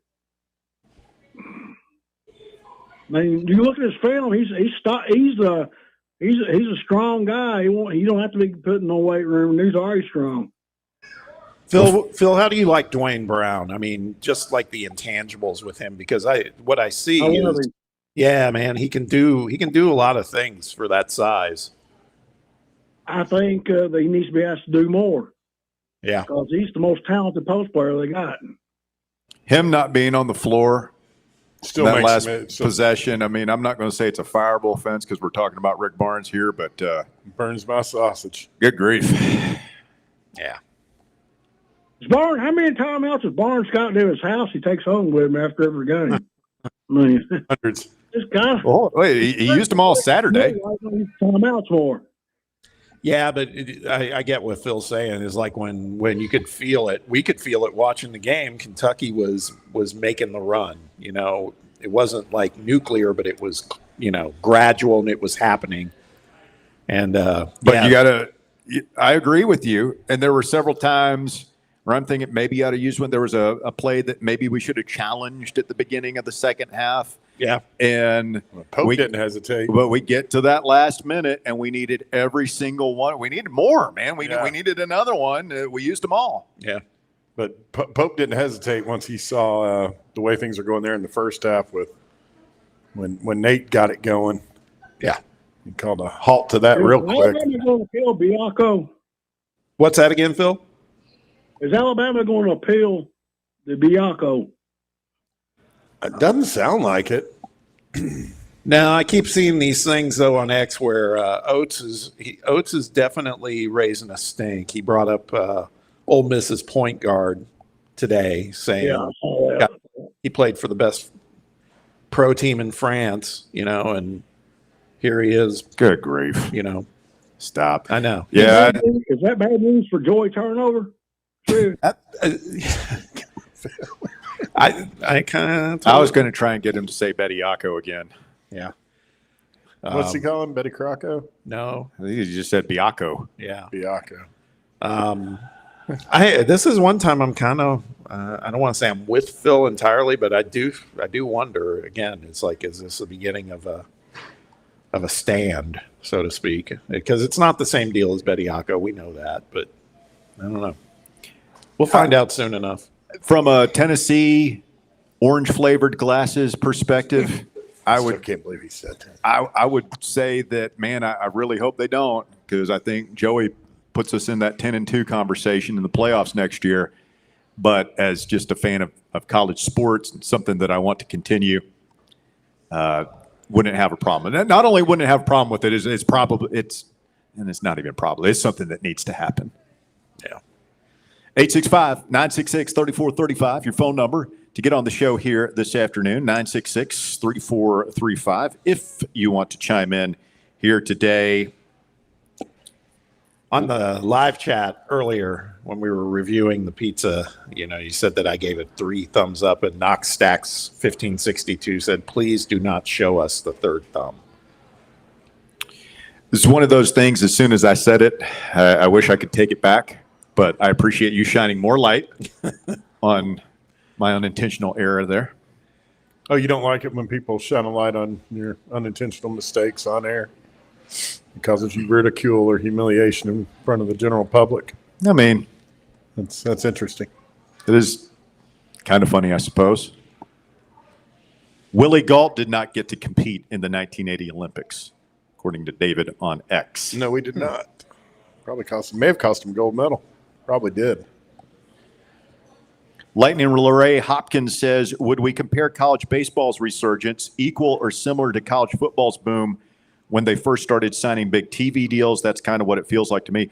Well, they had the seminal moment in college football being televised was the Georgia lawsuit in the early 80s, right? where basically they said, hey, the conference doesn't have the right to sell our TV rights. We should be able to sell our own rights. And then they ended up putting that started this. But, college football had been drawing huge crowds for decades before that. So I don't think it's an apples to apples comparison. But I do think with the advent of the SEC network and streaming and the fact that we can watch it, it's just so much easier to follow the sport. It's one of the most frustrating things about, baseball is such a tradition game, as we talk about, and you celebrate the olden days all the way back to the black and white days and Babe Ruth and whatever. There's no footage. You can't find it of Todd Helton playing baseball for you. No. There's you can find highlights of like the College World Series from 95, but there's, the epic super regional game against Oklahoma State and Arizona when they came in here that year, it doesn't exist. You can't find it. It's just in your mind, your memory, which I guess is kind of romantic, but I'd like to go back and watch some of those games.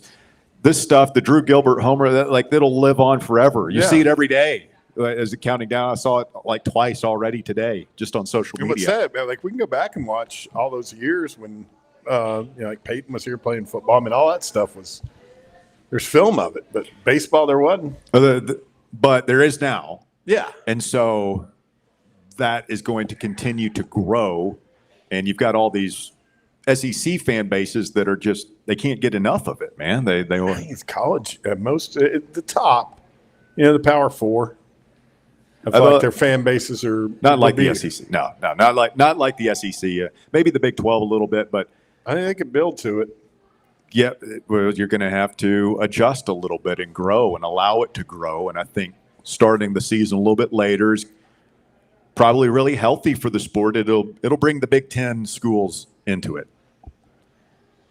I mean, we've heard Elander talk this preseason about the weather having the impact. And they haven't been able to get as much work in as they have years past because of all the snow and weather that we've had. Imagine being in Ohio State or Michigan or Boston College right now trying to get ready for baseball. Those teams would be well served to have spring training, go down to Florida or Arizona somewhere. Did you guys play baseball in high school? I wasn't good enough to play high school, but played a lot growing up as a kid. I played. I was on the team. I was kind of a spot player. I mean, I'd play one game, sit a game.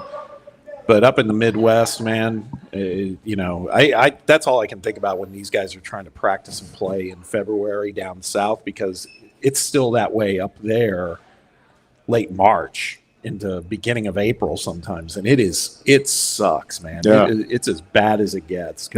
I told the story about being in Little League one year, playing out in the cold, that first hit of the year when you have been hitting, you're just a little kid and you make solid contact, you get that effect through your whole body. It's the worst, man. Yeah.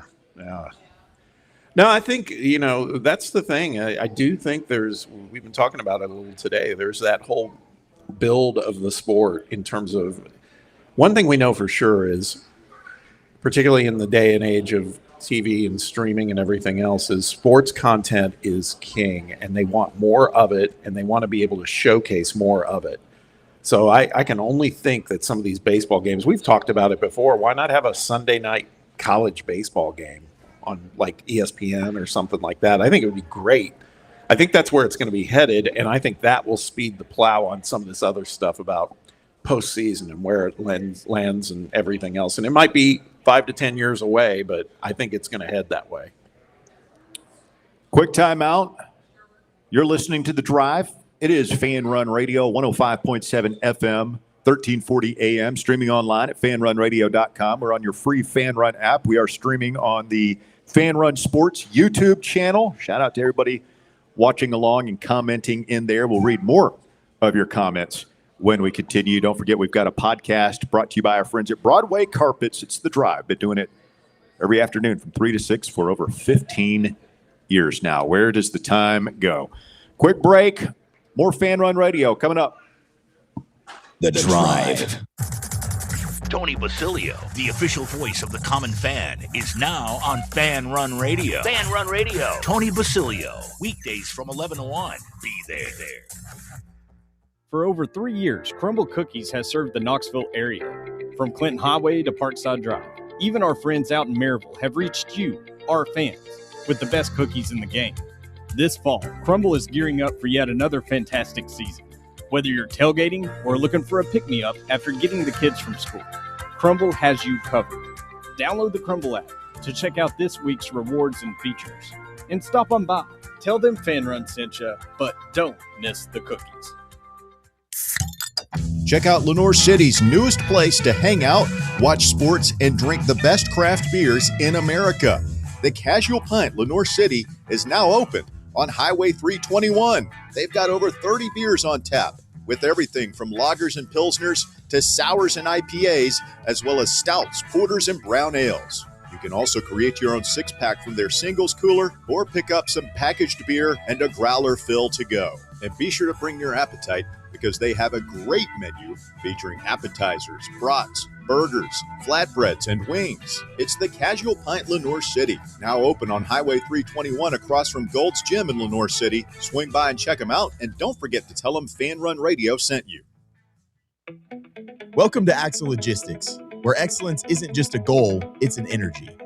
As a leading third-party logistics company, Axle is powered by an award-winning culture built on a work hard, play hard mentality. Here, the drive for success is contagious and hard work never goes unnoticed. Whether you're just starting out or looking to level up, Axle Logistics is the place to launch your career. Join us and take your ambition to the stars. To learn more, visit axlelogistics.com. This is Bo Kregner with the Kregner Group at Realty Executives. Here in East Tennessee, home means everything. It's where we gather, celebrate, and build our future. That's why our team treats every client like family.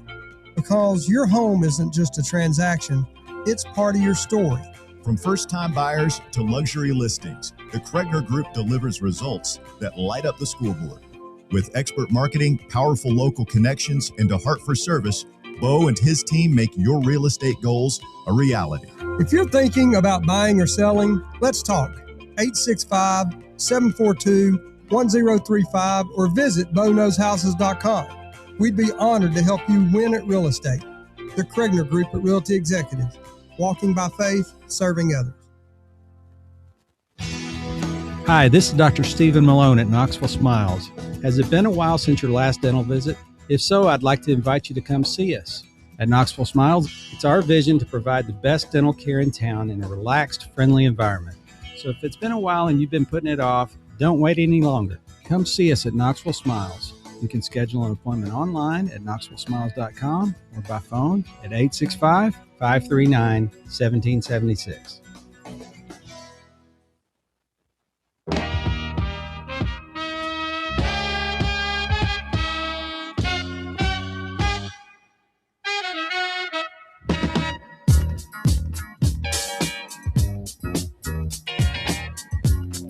Back here on the drive, Fan Run Radio.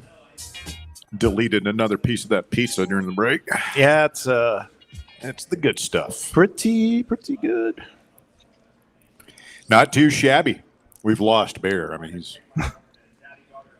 he might be dealing with the situation. Yeah, I don't know. I don't know what to say. Shout out to Roberto.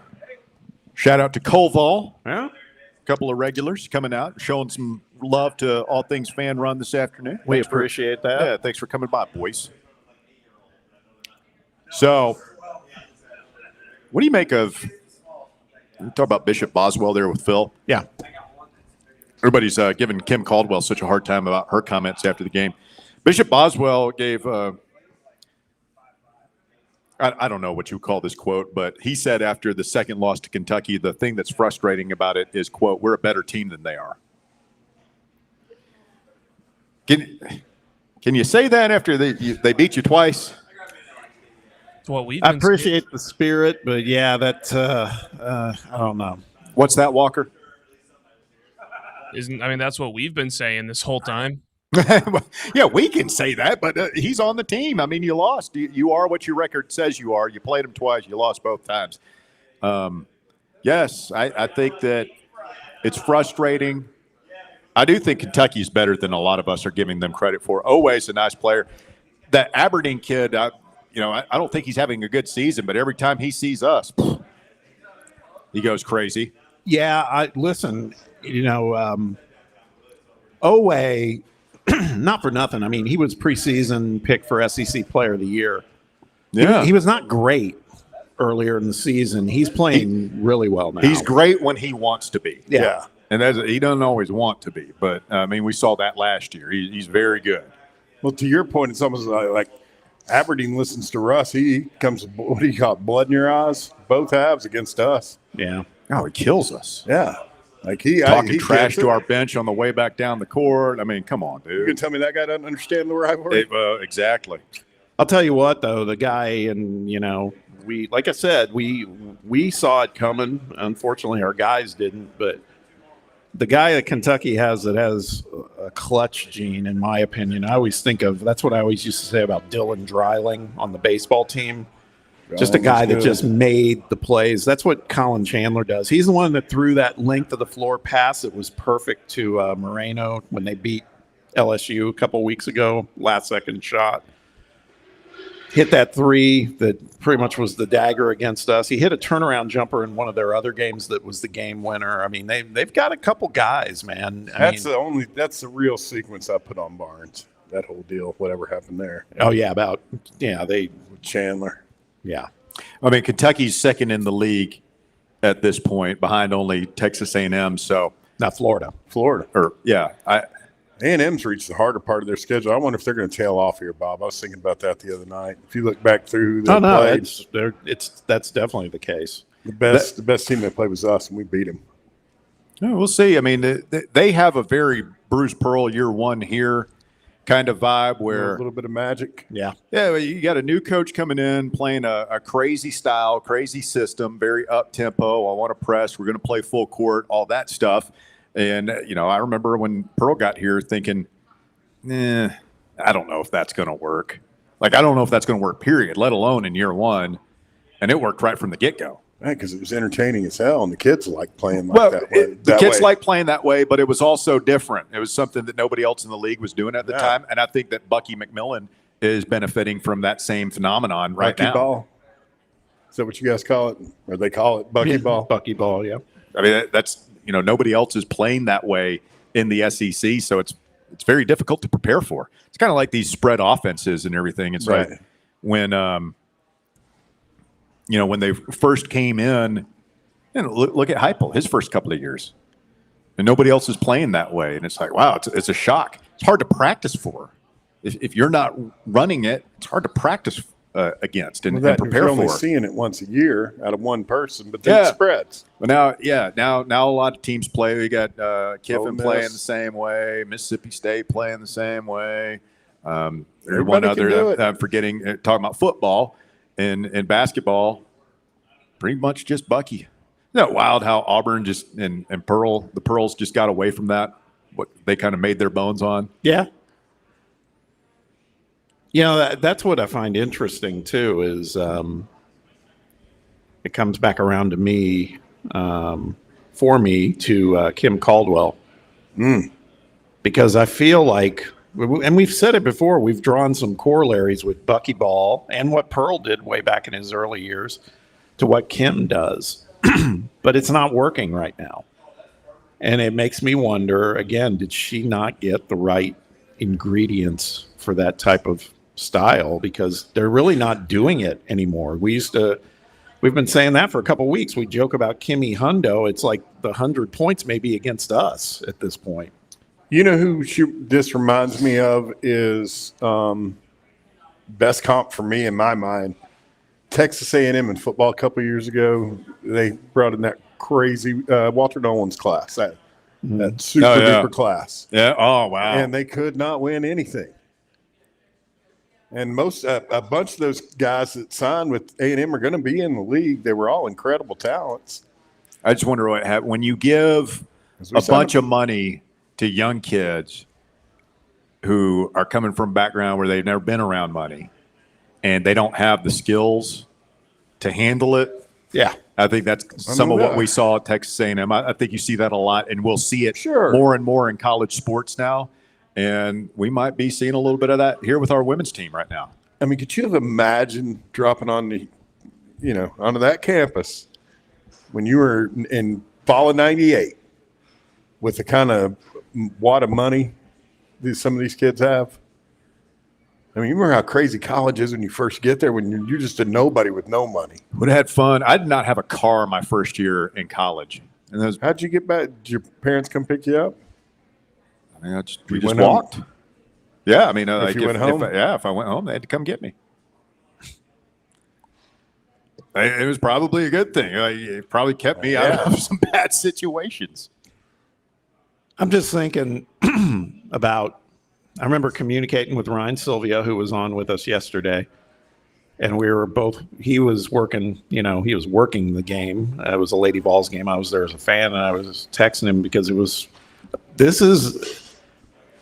what happened on Sunday against South Carolina is an absolute worst case scenario, but it's a microcosm of what has happened all season long, man. They're not who we thought they were in terms of the offense and everything else. They're terrible at shooting the three right now. Terrible at it. And meanwhile, against South Carolina, 66% of their shots against South Carolina were from three. Well, I think the whole deal, she's got two separate problems.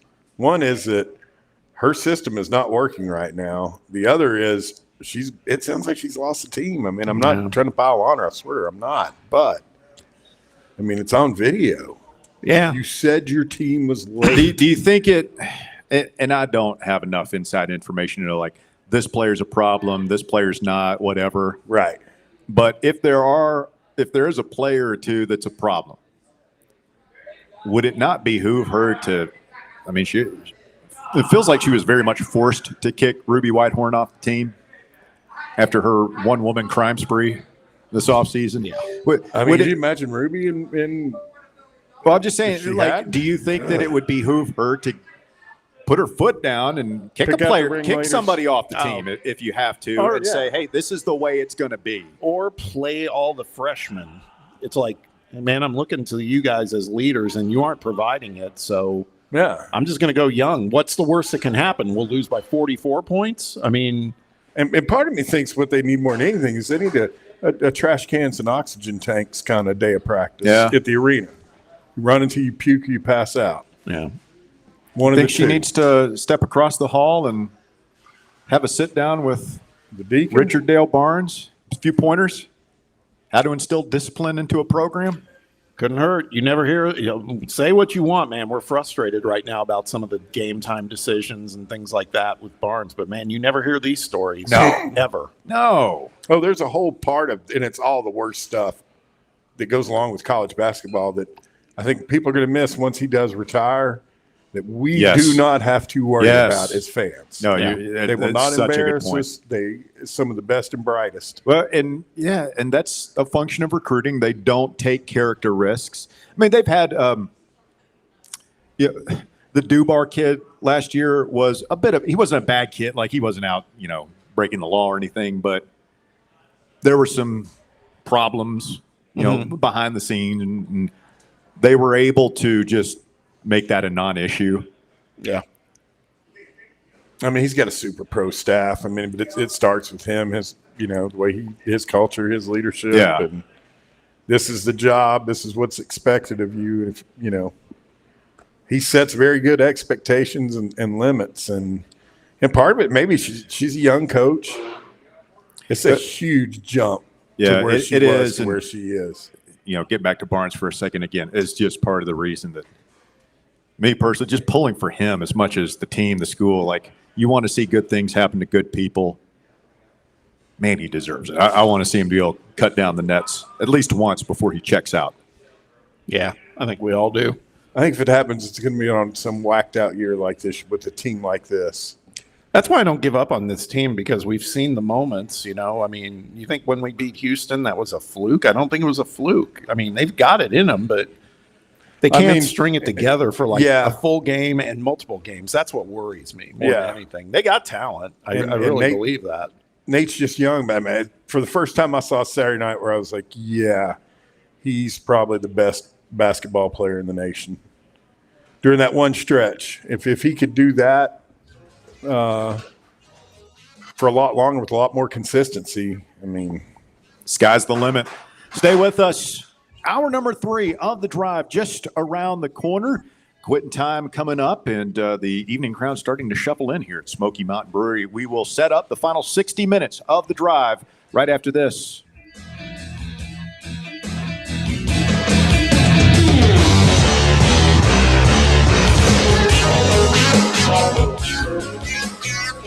The Drive. Fan Run Radio, where Big Orange Country comes to talk sports. Start your morning off with your daily dose of talk sports with John Reed and Cody McClure from 8 to 11. Then it's Tony Basilio from 11 to 1. The Playbook with William Pattison from 1 to 3. And The Drive from 3 to 6. It's 10 hours of hard-hitting local sports radio every day, right here on the flagship station for Tennessee fans. This is Fan Run Radio, Knoxville. Dick's House of Sport at Westtown Mall is a destination devoted to sport, and it's your destination for exclusive events and experiences. Come visit a store like no other. Check out our 40-foot rock wall, golf performance center, Hit Tracks batting cage, and outdoor turf field. You can now rent our space for private events and birthday parties. Learn more about our events and exclusive product launches on Facebook and Instagram at Dick's House of Sport KNX. Dick's House of Sport, proud partner of Tennessee Athletics. Smoky Mountain Brewery is the place to be for game day. From the moment you walk in, it's wall-to-wall big screens, making Smoky Mountain Brewery the perfect place to watch the Vols or your favorite team in action. With locations in Turkey Creek, Maryville, Pigeon Forge, and Gatlinburg, you're never far away from a great time at Smoky Mountain Brewery. Try one of their world-famous microbrews like Black Bear Ale, Mountain Light, or Cherokee Ale. Juicy burgers, wings that bring the heat, and delicious handmade pizzas made with hand-tossed crust from the freshest ingredients and their own special sauce from a secret recipe, topped off with hand-grated cheese and farm-fresh toppings. And don't forget, those famous microbrews are also available in kegs for your next party or in 6-packs and growlers to go. So grab your crew and head to Smoky Mountain Brewery and tell them Fan Run Radio sent you. Smoky Mountain Brewery. Eat local, eat good. At Knoxville Insurance Group, they understand the challenges many consumers face when searching for insurance coverage. That's why whether it's for you, your family, or your business, they create a coverage plan specifically for your unique needs. Knoxville Insurance Group is an independent firm, which means they aren't beholden to just one insurance company. They search multiple companies, acting as your negotiator to find you the best possible policy and price. Start a quote in minutes at KnoxvilleInsuranceGroup.com or call them today at 865-694-9788. Get hurt in the game? We tough it out. Feel exhausted? We push on. Feeling down? We pull ourselves up by the bootstraps. But there are times when bootstraps aren't enough.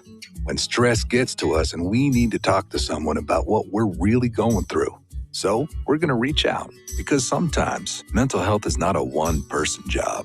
Visit loveyourmindtoday.org. That's loveyourmindtoday.org. Brought to you by the Huntsman Mental Health Institute and the Ad Council. You're listening to FM 105.7 and AM 1340, WKGN Knoxville, and W289CU Knoxville. Fan Run Radio. Men all around Knoxville are celebrating the difference Men's Pro has made in their life. I'm Evan Bass, founder of The Clinic. If you're struggling with ED, we want you to be able to celebrate as well.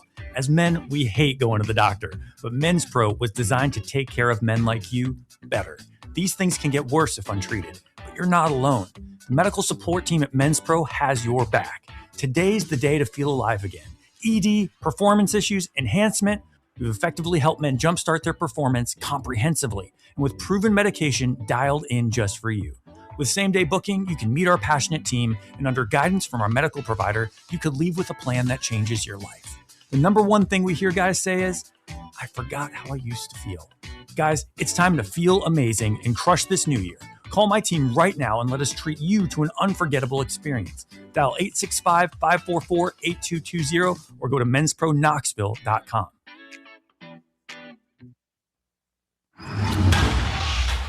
It's time for The Drive's Top 5 at 5.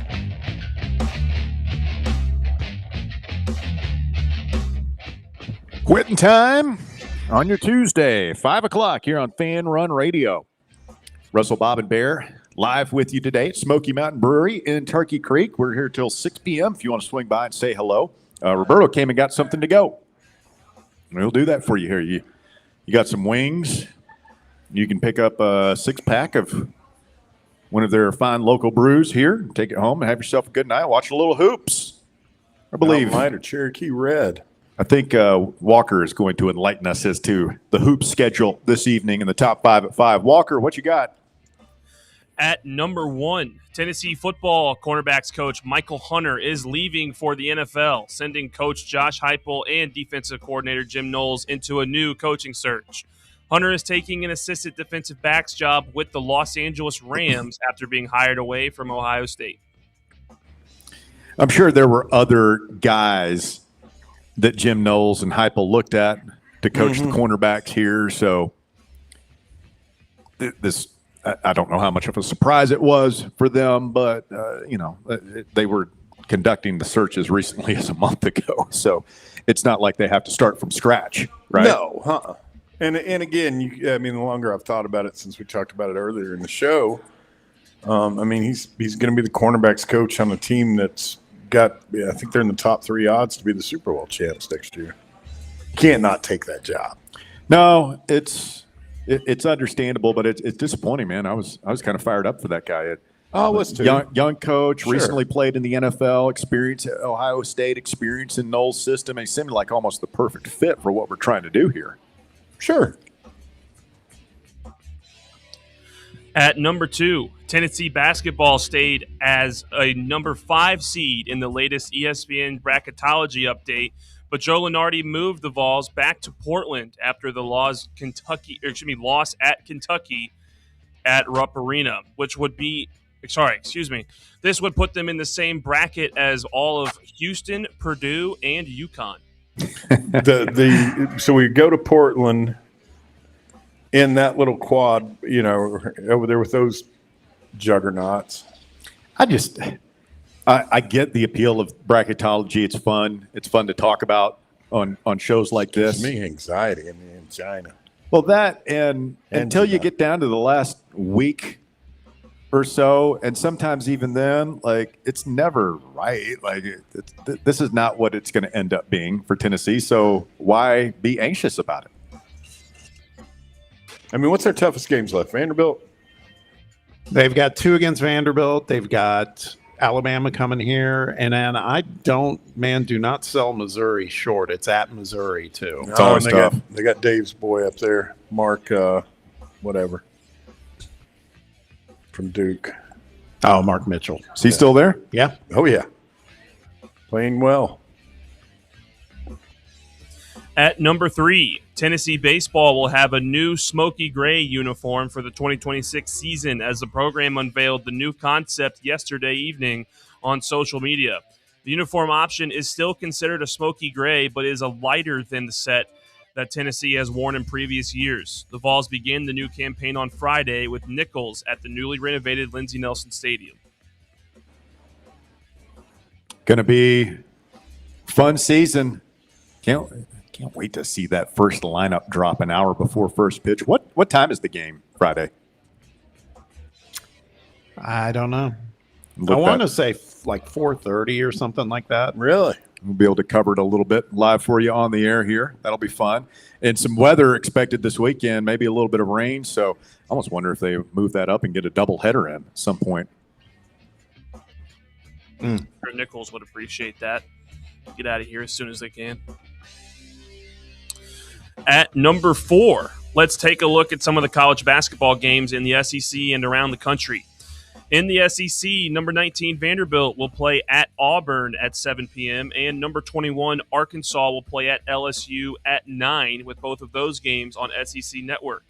In the top 25, the best matchups includes the game of the night, number 13 Purdue at number 7 Nebraska, number 11 North Carolina at Miami, and number 22 BYU playing Baylor.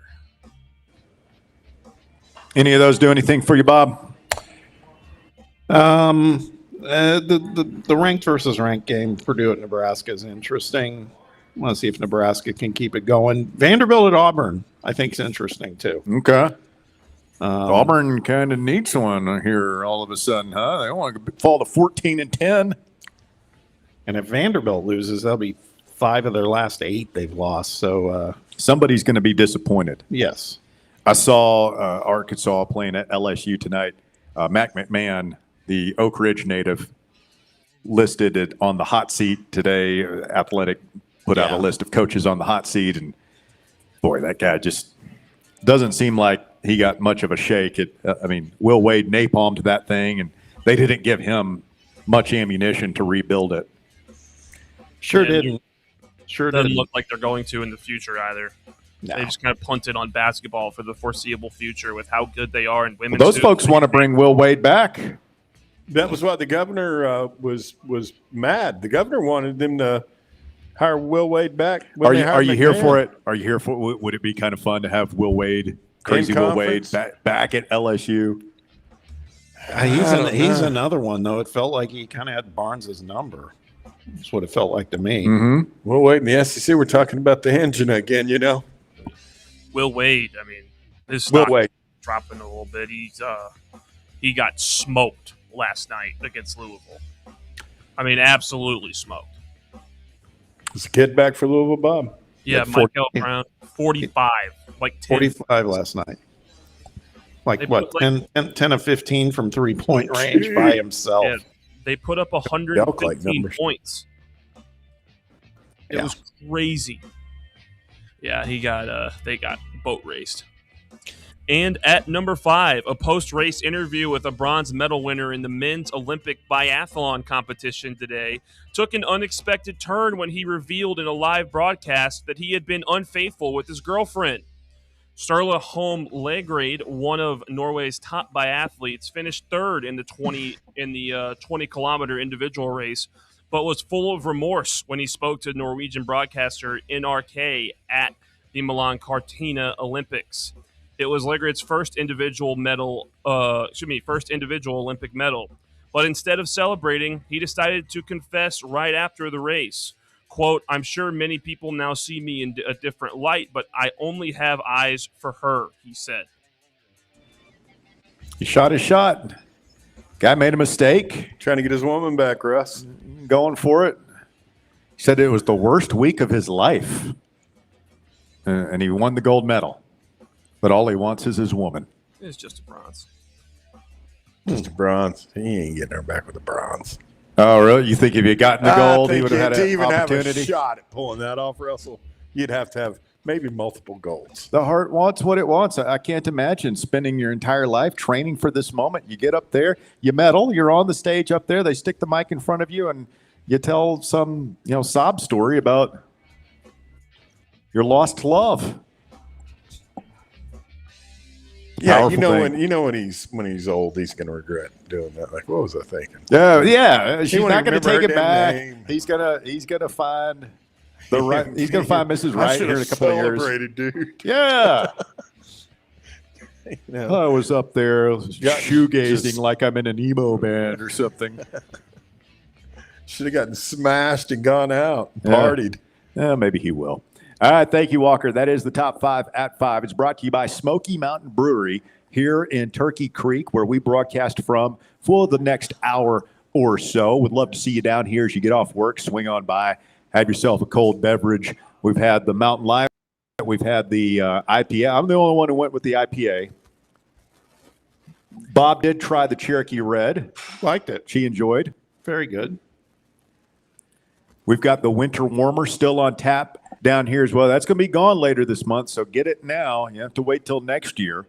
And the pizza of the month is the meatball pizza, which we deleted here over the past hour or so. That was fantastic. Yeah, I was going to say, no coincidence that there's none of it left. Yeah, you can come by. Delicious red sauce on it with ricotta. Pick it up, eat it here, get it to go. Or if you're looking for a way to celebrate Tennessee basketball tomorrow night, is it a 9 p.m. tip? It is. Oh. But come have a little dinner here and then go back and watch. Yeah, have a little dinner or take some pizza home and eat it while you watch the Vols. Yeah. Smoky Mountain Brewery. Turkey Creek. 865-966-3435, your phone number. If you want to get on the show this afternoon, we'd love to hear from you. Now's a great time to go ahead and take a shot. 865-966-3435. A lot going on today with Michael Hunter taking off. Michael Hunter, we hardly knew ye. Josh Heupel back in the market for a cornerbacks coach. We'll see what he comes up with. And then basketball, both the men and women doing a little soul searching after a tough loss for the men's team up at Kentucky over the weekend, and a women's program that all of a sudden some tough questions being asked about Kim Caldwell again. She will meet with the media tomorrow before we come on the air. I think she's scheduled to talk around 1 p.m., so be very interested to hear what she has to say tomorrow. You think somebody would have talked to her? It's a good question. She's not like. I think we'll know that tomorrow. I think we'll see. Like I said earlier, I don't want to make it sound like she's prickly with the media, but she's pretty dry, and it'll be interesting to see what she says tomorrow. I think we'll be able to tell. I really do. I'm rooting for her. Yeah, same. She's definitely got to fix some things for sure. Just think how enamored we were with that team and her last year. But again, this goes back to what I was talking about in the segment before. She plays 5-out basketball on offense, and they are not built for that right now. And you can tell. And they had it last year. They had some girls that could hit the threes. She don't have any shooters, does she? No, man. They'll hit a few here and there, but not consistently at all. I don't know. I just can't. I can't watch a team. It doesn't matter, men's, women's. I'm not gonna sit and watch you shoot 43 3 balls and miss the majority of them. That's boring to me. I just think back to last season. She wasn't necessarily the most athletic player, but she was a specialist. Tess Darby. She could just bomb from 3. Yeah, and they don't have that kind of element this year.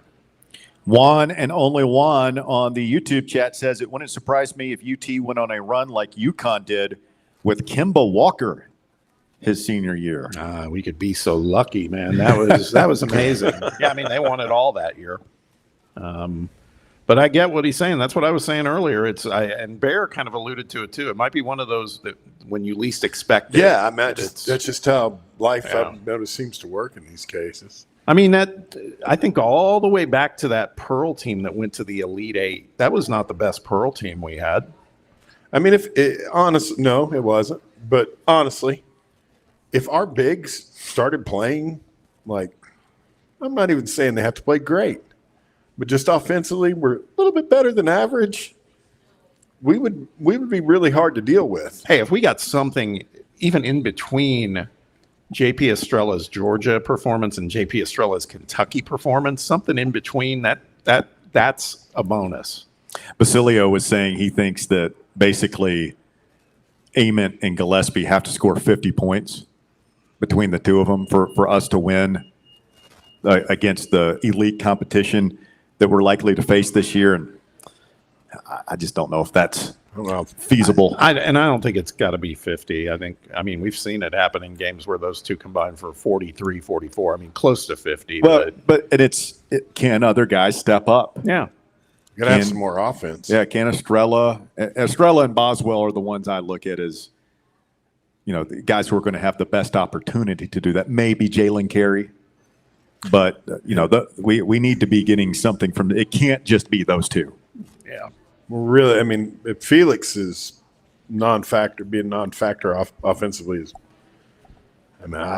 this has stunned me. I thought I was hoping he would make that step to being like a consistent, He's regressed. 6 to 10 point and guy. maybe it's Zakai not being there, but at least he was a lob catch and dunk guy. Yeah, the past couple of years, and he's not even doing that. There's an art form. Well, I don't know. They've just done it so much together. It's hard to replace. They had that timing down perfectly. Zakai threw a really What happened good to one. him shooting that 3 at the top of the key? He made 4 or 5 of those at the beginning of the year. This happens every year. We say the big man's going to shoot the 3, and then he doesn't. It was Jonas Adu one year. Yep. Who And as else the has season been goes there? along, Kyle, I think all the way back to Kyle. As the season goes along, Kyle Alexander had a 3-ball at one point. I think he had a handle out there's there. at least 2 or 3 times a game where, especially Estrella gets the ball at the top of the key and nobody's on him, and I'm like, dude, like we're not going to get a better look than this. Yep, rip it. But it's like CG says, he's got a little Rick Barnes on his shoulder. If he does that and doesn't make it, he's on the bench. That's on Rick then. Because JP's shown a really nice stroke out there at the top of the key. He can make that. Yeah.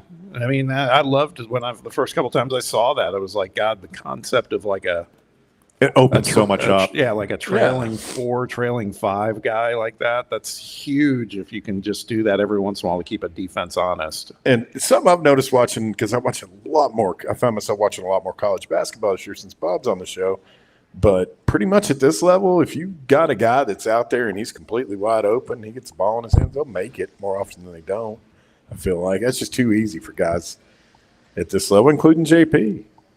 Take the shot, man. Yeah. I just saw what set off this NBA fight, the Hornets and Pistons last night. He put his hands on his face. Yeah, you can't do that. It's the most disrespectful thing. Well, and I talked about the Detroit guy, Isaiah Stewart, that ran out on the floor, and I said he's a multiple offender. And then I forgot that the other guy, Miles Bridges, is like a domestic abuse guy from the past. So, I mean, Grant barely bumped when they called the foul on him. The charge. Did Grant precipitate this? Grant was involved in it at some point, but he's still kind of. There's Grant right he's there. on the floor. Yeah, Let's get Roberto in here. Roberto, you're on the drive. It's Fan Run Radio. Swing by Smoky Mountain Brewery and get yourself some naked wings with Thunder Road on the side. Let me tell you all about it. Attaboy. Fantastic today. Oh, it's so good. So good. Guys, as far as the NBA fight, it is kind of nice to see those guys care, maybe like a little bit. I know it's like I took personal offense to this thing, but they're not acting like LeBron and bailing and falling all over himself and acting a fool. At least they're punching each other in the face or whatever. I'm for that kind of behavior at this point. I mean, show some life. Am I wrong? Am I way off here? Like the NBA is just too clean now. It's too pristine. You need the Pistons back. Well, no, I mean, when you had that, you had what you can't ever have, which was you had NBA players in the stands pummeling fans. Oh, Ron Artest? No, I'm not for that behavior. Did that happen last night? I didn't. No, think that but it all stayed on the court, but it's just not a good look for the NBA, and they don't want that. I'm thinking Detroit. I don't know. This is the most NBA we've talked on this show all season. There you go. It's too lily white now.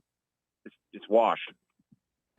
So that was my first point. Guys, as far as the Lady Vol is concerned, like I've caught a lot of heat this week for a tweet I put out, and that's okay, whatever. But if this is what we're getting, like it's whatever that 5% or whatever the rev share is, it's not worth it. It's embarrassing. They got embarrassed multiple times this year. And I just don't understand why we can't finagle some of that money around to programs that are having success. See also baseball and softball. Am I way off here? Like, tell me I'm wrong. It's fine.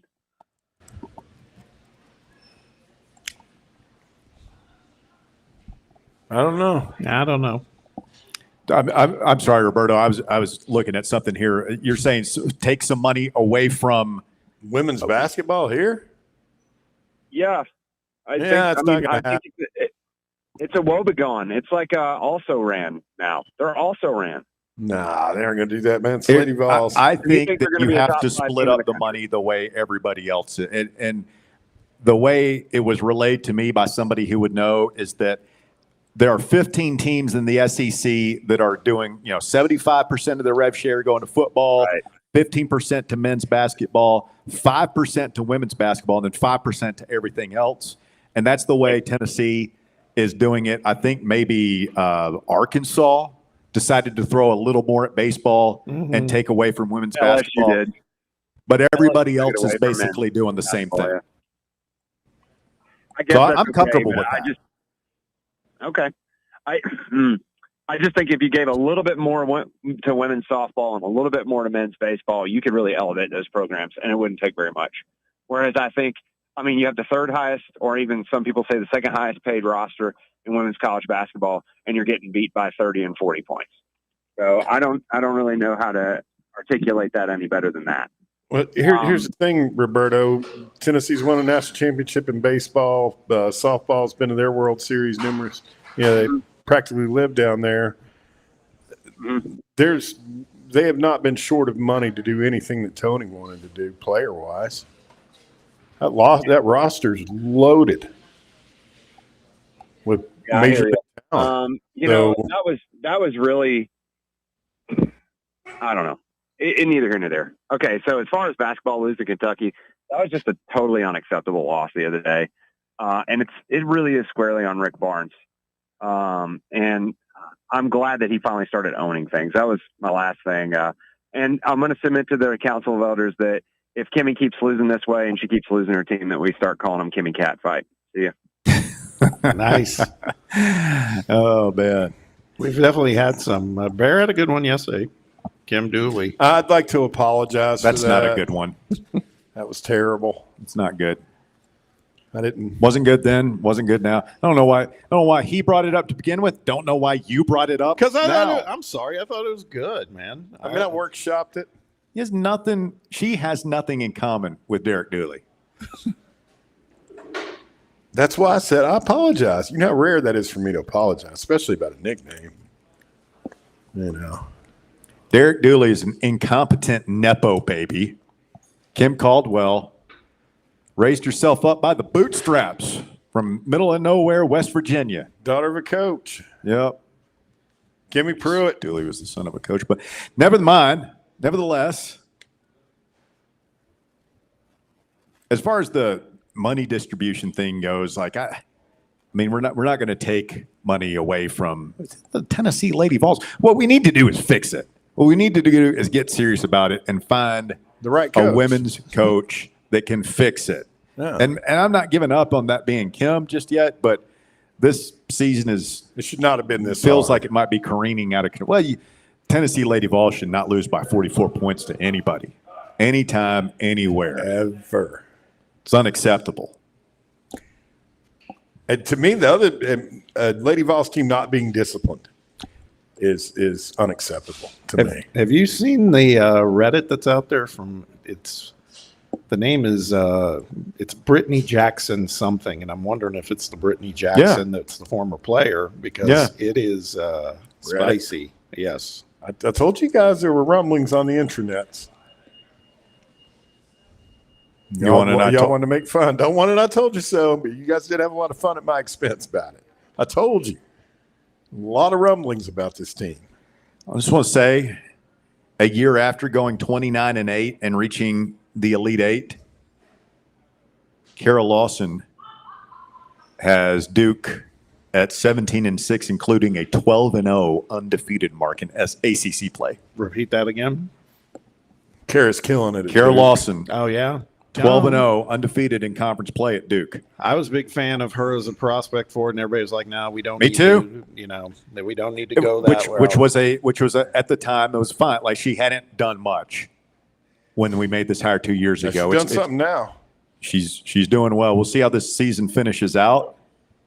But if you think Carol Lawson's team's going to show up late, well, I'm not giving up on. I'm not either on Kim, but.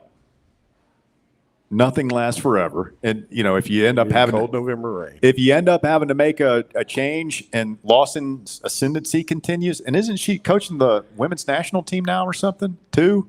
Yeah, I don't know, maybe she has some affiliation with women's USA basketball. She coached in the NBA with the Celtics, and she's done a lot. And if lack of discipline ends up being Kim's undoing, then that would be my first call.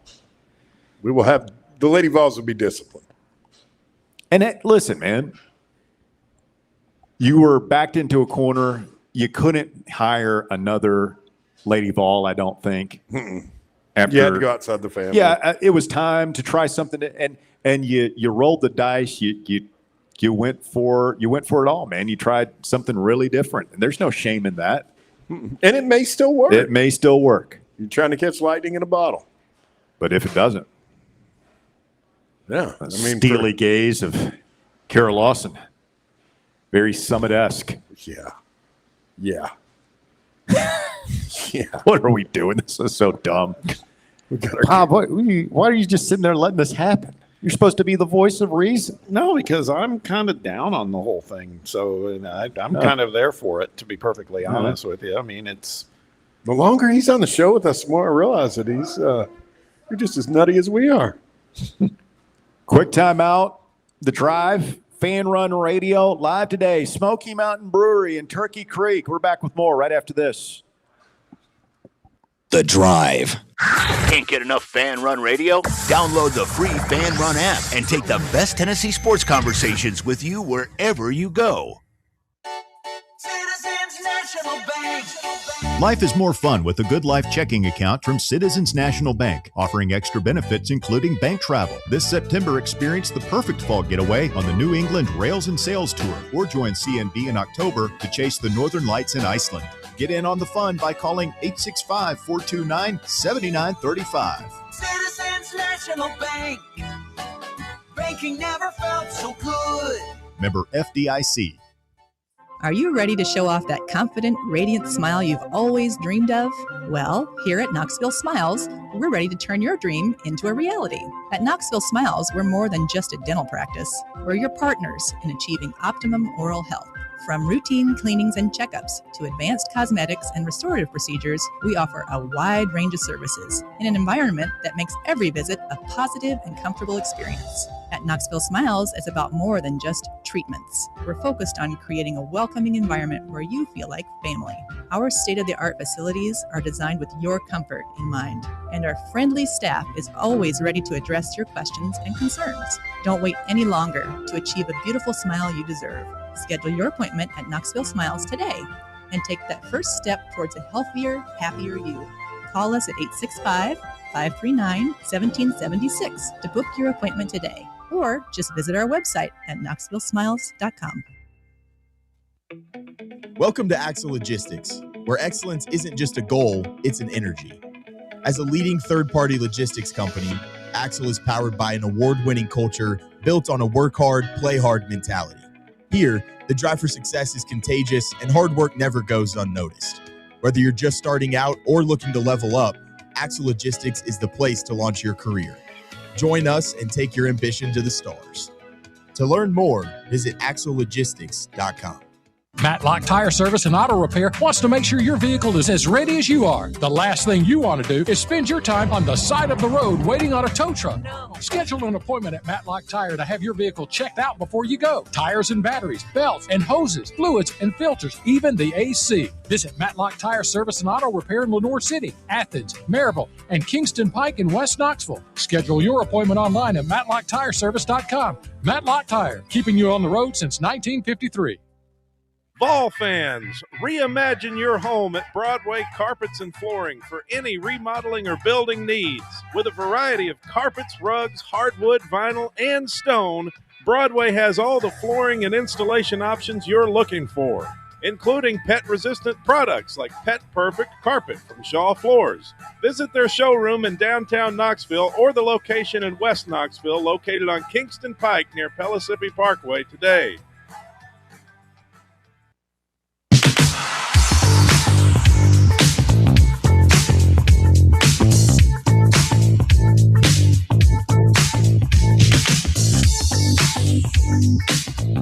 Back here on the Drive, Fan Run Radio, coming to you live this afternoon from the Smoky Mountain Brewery in Turkey Creek. I'm Russell Smith, alongside Bob Baskerville and Bear. Special guest. Band is back together. One version of it. Young Marcus Young, how you doing? Not too bad. Smile for the camera. It's a little dark over on your side of it. Well, it's the dark side with Bear on this side. So yeah, whatever. I was getting ready to we tell only you let look nice. Oh, thank you. We only put handsome people on camera. Oh, Yeah, that's handsome valid. ginger. That's valid. Well, dirty blonde hair, but we'll argue about that later. Good to see you, buddy. Yeah. Thanks for treating us. Marcus worked with us for a couple of years back in the Molded. day, and crucible that is the drive. Smoky Mountain Brewery, Copper Cellar Family Restaurants came in and stole us away. Made him an offer he couldn't refuse. Big NIL package. Big NIL package. And we couldn't compete. We're like an FCS school. Yeah, but he helps them. They take care of us. Yeah. Here, man. The meatball pizza. All the food today was incredible. The potato skins. Oh, yeah. The nachos. And we couldn't finish it all. I feel wasteful. Did you go with the classic nachos or the chicken? The chicken, beer, cheese, Thunder Road nachos. The Thunder chicken nachos. Very good. You want a pro tip about that Thunder Road sauce? Put it in a Bloody Mary sometime. Do a shot of that. Off the clock, I might try that. It does go good on just about anything. Oh, yeah. It is an elite sauce. I've put it because one of our pizzas has it too. The buffalo chicken, I believe, has the Thunder and white sauce mixture to it. It's pretty solid. We have to try that next time we're out here. Marcus, we've been talking about Tennessee basketball this year. Is there excitement? I mean, this place is always packed for Tennessee basketball games. It's a great place to watch basketball because of the TV setup and the great food and everything. But it feels like this fan base has been very on edge when it comes to this particular team, really all season long. Yeah. I mean, I think you saw that on, was it Saturday night with Kentucky? That was, you get a team that can put a lead, who you feel like, okay, this team's finally got it together. They're about to pull away, and just in general the season, and then they just have that this monstrous collapse. It's hard to pinpoint what this team is. We're so used to knowing what a Rick Barnes basketball team is, and I just don't think that this is necessarily what we're used to. And it's been hard. It's been slightly disappointing. Obviously, I think we're still going to get I don't know, maybe in the 7 to 10 range in March Madness, and just hope that maybe that's when you finally get it together. But it's concerning right now. I'll tell you, really, and mainly you that pointed out, Russ, like, I'm not as bummed out about it because I went into it with eyes wide open, because back once we figured out that we had missed out on all those guys and we were, you figured out we came up a shooter short. So I've been wise man once said that. I was preparing myself that it could be a rougher season. But if Cam Carr had his head screwed on straight and stuck around and developed in the system and was our starting two guard this year as a junior, I don't think he'd be. I haven't kept up with Baylor's not very good this year, right? And he's averaging over 20 points a game. He'd probably be. I feel like Cam Carr, if he had stayed here, would probably be. What do you think, Bob? Like 15 to 18 14 points a game? 14? That's what I was going to say, 14. What is Bishop averaging? 7 or 8? Yeah. I feel like, Bishop's a heart and he's a heart and soul kind of guy. 6 more points a game would be huge. A couple of these close games that we've lost. Yeah, but Boswell's a dude on the team that will stick his nose in there and take a. I'm not saying Boswell wouldn't. Cam Carr would be better for this team than Bishop Boswell, right? We're not having that conversation. I think like Boswell would still be. He would make a great 6-man. I think we're asking a little too much of Boswell right now. Probably. And it's also been frustrating because I feel like Met's been finally rounding into form, and it's just who I think Met has been playing really well of late, at least better than what we saw at the start. Oh yeah. And I just it just feels like the rest of the team is just not as. Well, he's starting to look comfortable, and he put on all that weight since he's been here, and he's gotten comfortable, and he's a lot more athletic than I realized, and he's not like a stick man out there like some of these kids are. I mean, he's got some muscle to him. We got 8 games left. Tennessee's likely to be favored in just about all of them. Probably not Vandy on the road a week from Saturday, but if you go 6-2. Down the stretch here, I feel like you're going to have some momentum. We'll see what happens to the SEC tournament. Weird things happen there. I don't think it matters much one way or the other. But the goal is and always has been to be playing your best basketball heading into the NCAA tournament. And that's what this is all about, right? If this team gets back to the Elite Eight, we ain't going to be worrying about blowing leads to Kentucky. No. We'll be worried about trying to take that next step, man, and kick that door down. But I kind of feel like because our schedule was so front loaded, the Kentucky game was one of our last like super marquee matchups for us to really, impress the selection committee and get a big win.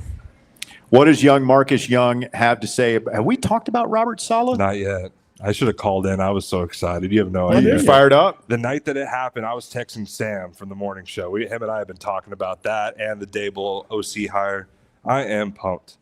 Are we back? Are you buying in already? I have bought in. I do not have to pull a bear and become a traveling wanderer in the NFL, which I was threatening to do if we hired Nagy. I had to, man. I came back, though. I am full on the Robert Saleh train. I think with him calling the shots, Gus Bradley as your left lieutenant, as your DC who doesn't call plays, I think that gives you a chance, especially if you plug in the right pieces, maybe draft Ruben Bain. You have a chance to have, I would argue, a top 12 defense maybe, if not higher. And then with Dable, I think his offensive scheme is completely perfect for what Cam Ward wants to do. I think he has the opportunity to mold him into the quarterback we're looking for. Plus, I don't know if you've heard, there's a lot of similarities to this year's Patriots to what we have coming up for our Titans. The number 4 pick in the draft, the most money in hitting into free agency, defensive-minded coach, second-year quarterback. There's a lot of similarities. Maybe we are Super Bowl bound next year. So if you're GM, who are you taking it for? I'm taking Ruben Bain. Can you imagine he's the best player. Can you imagine if we had tanked and gotten that and had that first overall pick right now? We'd probably trade it, but can you imagine the King's ransom we'd for get? Mendoza? Yeah, it'd be beautiful. Oh man, I know. Trust me, I've thought about it, but I think Ruben Bain is the outside of Jeremiah Love. I think he's the best player in this draft. I think Jeremiah Love is the best player, but he's a running back. You're not going to draft that at 4. So I think Ruben Bain to me is the best player after that, and I just think the Titans need to not overthink it. He is absolutely a Robert Saleh type of player, and I think he could wreak havoc with Big Jeff. And I already told John earlier, I'm willing, if we go to the Super Bowl, I'll shave my head. I'll join the bald crew. I'll shave it for a Super Bowl win. That's better than doing what Mike Vrabel said he would do to win a Super Bowl. Yeah. So Marcus is here with us. You come down to see him here at Smoky Mountain Brewery. You know the thing I love about coming, one of the many things I love about Smoky Mountain Brewery is the staff here, Marcus. Like, I'll be like, you go out sometimes these days, and I don't want to be too much of an old man up on the porch, but some of these places, it's like you're bothering the staff to service is terrible.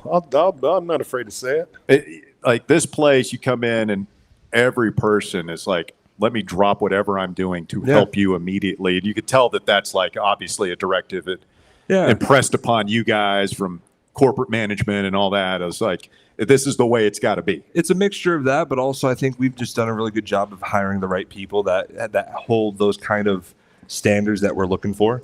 From every position, from the host to the servers, the kitchen staff, to our bartenders, I think everyone has that same mindset, which makes it super cohesive and works together like a well-run team, if you will. I think that's exactly what we're striving for, and yeah, we're always attentive. We always want to make sure we're making every day for our guests a lot better, and that's our ultimate goal. These guys skiing up the hill. I know. Man, Could you do that? Dude, I'd pull Lindsey I thought Vonn. you're supposed to ski down the hill. These guys are going up. Yeah. That looks miserable. That dude did it's a mile uphill. That looks miserable. That guy did it in like 6 minutes. If I tried to do that, I would break my leg like Lindsey Vonn, unfortunately, going uphill. You would die of a myocardial infarction. That's what would happen to you and me and probably Russ. Why don't they have sledding? I know they got bobsledding. I'm talking about the like plastic Walmart. No. Oh, the plastic Walmart like sled that we all know how to do. And you get on there. Gosh, fastest down the hill. Creativity, like taking ramps and stuff. How much air can you catch? That Extra would be points. a Winter Olympics thing I could get into. Extra points if you hit a tree, maybe like that too. Or Well, I mean, I don't want anybody to die, but Either that or have a team spray. Everybody jumps in one of those giant survival rafts. Those like big orange ones. inner tubes. Yeah, No, like the gigantic ones, like they use if you're out in the ocean. I'd like to see jump in and slide down the side of the mountain. I'd like to see maybe the next Winter Olympics, because I think it's in Utah, the next Winter Olympics. What if we try to get a fan-run bobsled team going? I thought they already had a fan-run bobsled team? You guys already have one? A Winter Olympics in Utah because Mitt Romney helped him get it, right? I'm pretty sure it's coming back. No, I think next time it's I think it's coming back in to Europe. Salt Lake, is it not? No, 2030. Let me look it up. Yeah. Somebody referenced it this morning. I think it was in Europe. Either way, I'd like to have a fan-run bobsled team. I think that'd be pretty amazing. Now we talked about who's going to be on this team. I think you got to put Sam Beard on there for sure. Well, yeah, he's the only one that can maybe Cannot drive, killing himself. Yeah, I was going to put you in there too. Yeah, I can't put Cody McClure because I just don't. Well, I don't want to say it on the air. I want No, why would you bring that up? That's personal, not nice. Personal appearance is not show fodder. Yep. And who else would I put? Because it's a 4-man team, right? Yeah. I'm missing one more. If I got, well, no, 2 more. I got you, Sam. I think John's got to go in there. I think John could do that. Okay. He's pretty athletic. I don't know much about this Bubba guy, but he might be able to do it. I don't know. I've heard a lot about him. Nah, he can't do it. He couldn't? Oh, well. Bubba, if you're listening, I tried. By the Maybe way, young William Pattison. William Pattison? Slick Willie? Oh, well, if he's got that nickname, it might work for bobsledding, actually. He'd do That's well. a good point. Marcus, anything else? What do we need to try when we come down here to Smoky Mountain Brewery? Yeah, I think one of the things I would definitely recommend is the meatball pizza, as you guys mentioned off top. I think it's great. It's our monthly special for the pizza. I throw in certain beers. Obviously, our classic of the Cherokee Red is one of my personal favorites. But some of our specials we got going, if you like single hop ales, we have a Comet single hop ale, which has a bit of a citrusy and fruit flavor to it. I also like our classic Thunder Road Pilsner. It's pretty good too. If you haven't tried that one, I definitely recommend that one. And then today in particular, we do have our cheeseburger sliders, and I'm a fan of sliders all together. Sliders are good, man. Can't go wrong with a good slider. I'll make one more comment because I feel like Bear will enjoy this story. I found out recently I still have a following, still got a fan base out there, even after I got my NIL deal. I actually signed an autograph recently. And shout out to Parker. I hope he's listening. I signed an autograph for that man. And so I just, made you feel big time. Well, autograph for what? Well, it was because my Will Levis takes, my smart intuition when it comes to football. He asked about how do I deal with Bear, and I was like, it's hard sometimes. And what did you sign? Like do you want to know the actual answer? Yes. So he works with my sister. Found out I was on the radio, and so as a joke, she printed off a photo of me, and I signed it. And Are you kidding me? I have a photo of him holding the photo of me with my signature on it. I want to see it. You want me to pull it? All right, hold on. Yeah, I want to see it. That's awesome. How you deal with Bear? That's pretty cool. Marcus has his own. He's got his own glossy photos for autographs. Yep. Like several sticks of sweaty dynamite. That's how you handle Got it. there's my whole little signature there. Wow. Yeah, the whole thing. Shout out Parker. That looked like the Autograph what do you call picture.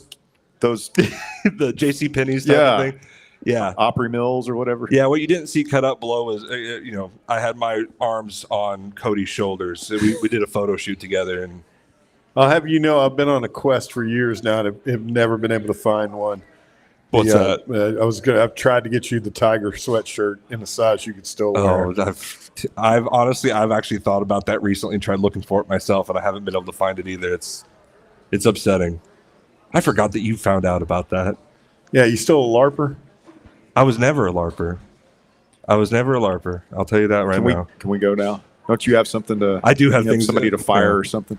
All right, that's going to do it for. No, we got one more segment. I'm sorry. DR Vol, Joshy boy, hang right there. We'll bang through some phone calls when we continue. It's The Drive live this afternoon at Smoky Mountain Brewery. Stay with us. The Drive. Streaming worldwide at fanrunradio.com and on the free Fan Run app. This is Big Orange Country's sports talk radio superstation. Fan Run Radio, Knoxville. For over 3 years, Crumble Cookies has served the Knoxville area. From Clinton Highway to Parkside Drive. Even our friends out in Maryville have reached you, our fans, with the best cookies in the game. This fall, Crumble is gearing up for yet another fantastic season. Whether you're tailgating or looking for a pick-me-up after getting the kids from school, Crumble has you covered. Download the Crumble app, to check out this week's rewards and features. And stop on by. Tell them Fan Run sent you, but don't miss the cookies. Hey, it's Russell Smith here for ECR Total Landscapes. I had the ECR crew out to my house last year to remove multiple trees on my property, and I couldn't be more satisfied with the work they did. Not only did they cut down several trees that were too close to my house, they also grinded the stumps and cleaned up the work site, leaving my yard looking better than before. Take it from me. If you've got a dangerous, overgrown, or storm-damaged tree that's threatening your home, your car, or your family, don't risk it. Do what I did. Call ECR Total Landscapes for a free estimate. Tell them Fan Run Radio sent you. 865-384-2012. That's 865-384-2012. Your local tree cutting experts. These guys get the job done. Check out their website, ecrtotallandscapes.com. Are you tired of spending hours on laundry and ironing? Let Crown Cleaners handle your dry cleaning so you can handle your business. Our expert team can take care of your clothes, removing stains and wrinkles like they were never there. Whether it's your best suit or everyday attire, we handle it all at Crown Cleaners. Say goodbye to laundry stress and hello to extra free time. Crown Cleaners, Big Orange Country's imperial dry cleaning service since the 1960s. Online at crowncleaners.com. Bankruptcy, divorce, personal injury. These are just some of the curveballs life can throw at you. Fortunately, East Tennessee has someone to help you work through these problems and recover. The law offices of Jerry R. Givens. If you're in need of legal advice, call today to set up a free, no-obligation consultation. 865-801-9250. As always, the phone call is free, the advice is free, so what do you have to lose?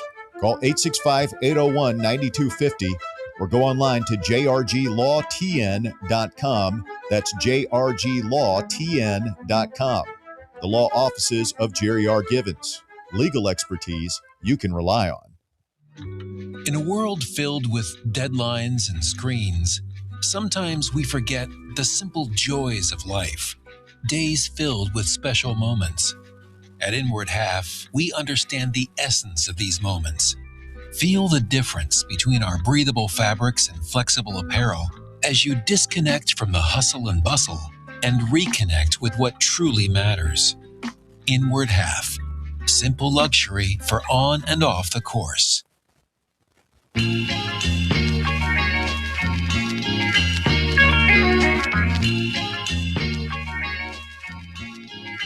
Fan Run Radio, final segment of the drive. Russell, Bob, and Bear back with you here as we wrap things up here at Smokey Mountain Brewery. We've had a good time out here. Good to see Marcus Young out with us as well. What are you watching there? Jams or something?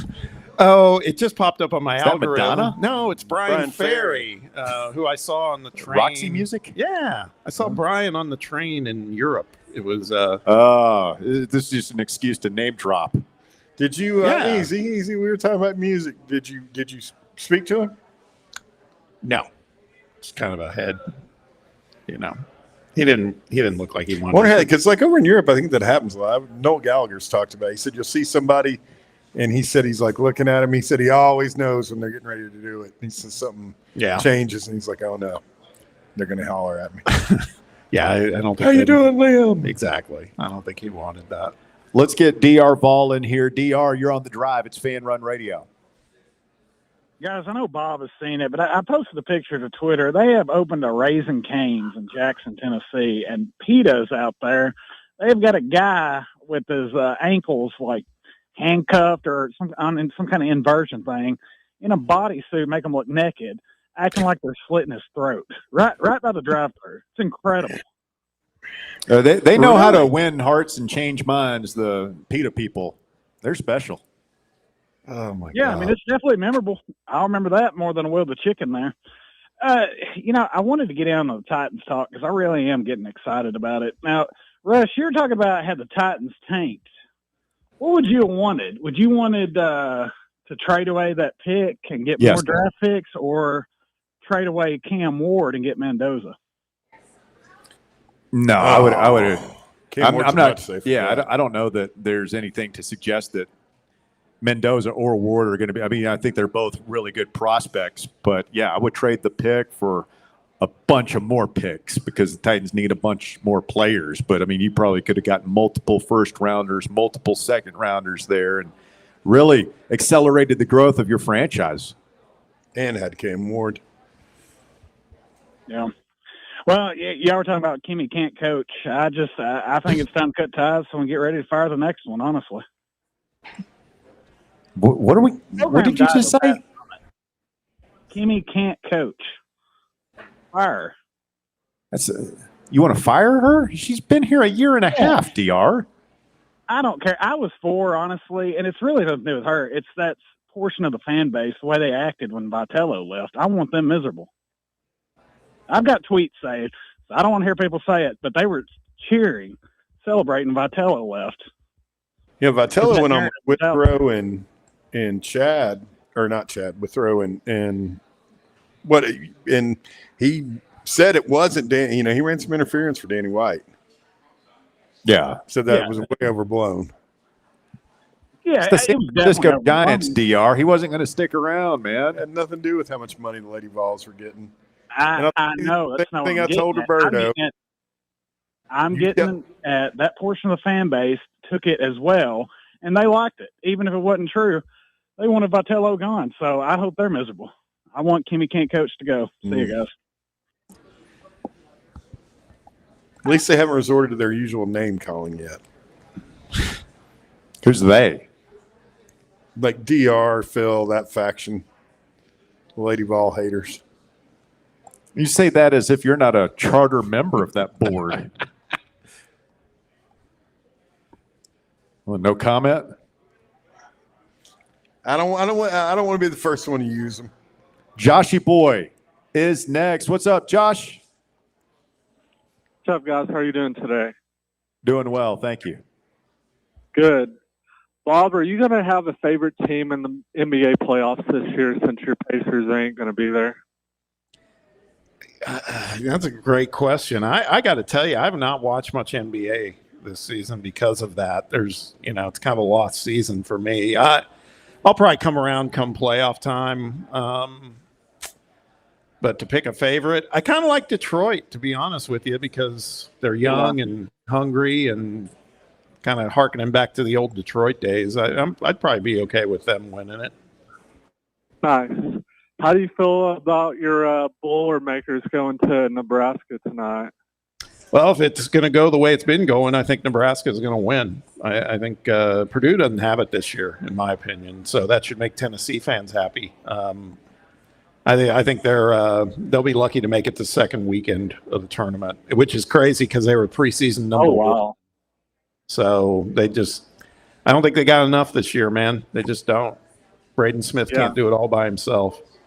Guys, so how do we feel about this week? Do you think we'll go 2-0 or 1-1 against Mississippi State and LSU? Oh, if it's not 2-0, we've got big problems. I'd say a resounding 2-0 myself. Yeah. I really do. I think, Mississippi State, you got to be on point, but Barnes' track record coming off of losses, they usually come out and mean business. And then I don't worry about LSU at all. They're just broken. Yeah. Yeah. So do we feel really good this week about Joey winning his case and getting the 6th year? I don't know, Joshy Boy. I mean, he's scheduled to have a hearing Friday. There is some speculation that the judge might not rule. Apparently, he can do that. He can kick the can down the road a little bit, which might not be the worst thing for Tennessee. But it sounds, the big question is, because it sounds like this judge is going to play ball and he's eventually going to get the injunction against the NCAA. The big question is, how does the NCAA want to fight it? Do they want to fight as hard as they fought against the Bediako thing? They're obviously fighting Chambliss a little bit. How much appetite do they have to get in court and duke it out with Tennessee and Ole Miss over this stuff? I think that is going to be the determining factor. Guys, out the door, I'm going to leave you with this. Russ, I think it's time to cancel the Braves season already. Spencer Schwellenbach's on the 60-day IL. See you guys. Yeah. They're saying Schwelly has bone spurs. He might have to have the brace procedure like Strider did. Bone spurs were in his arm? Yeah. Usually the Braves pitchers wait until the season actually starts to start getting hurt. They didn't even wait for spring training to start. This is pretty awesome. So he's on my fantasy team, and I can protect players from last season, so it sounds like I should shy away from Schwellenbach. Yeah, there's a pretty good chance he doesn't pitch this year. Jeez. On that note, thanks, Joshy boy, for uplifting us before we take off here. By the way, live chat or live text, Tampa Ball said, nice to hear from Marcus. Hope he's doing well. So Marcus has fans. Thanks to Smokey Mountain Brewery for having us out here this afternoon. Big thanks to Walker Smith for all his hard work today behind the scenes in the White Claw Hard Seltzer Studios. For Bear and Bob, I'm Russell Smith. Have a great evening. We'll do it again tomorrow right here on Fan Run Radio.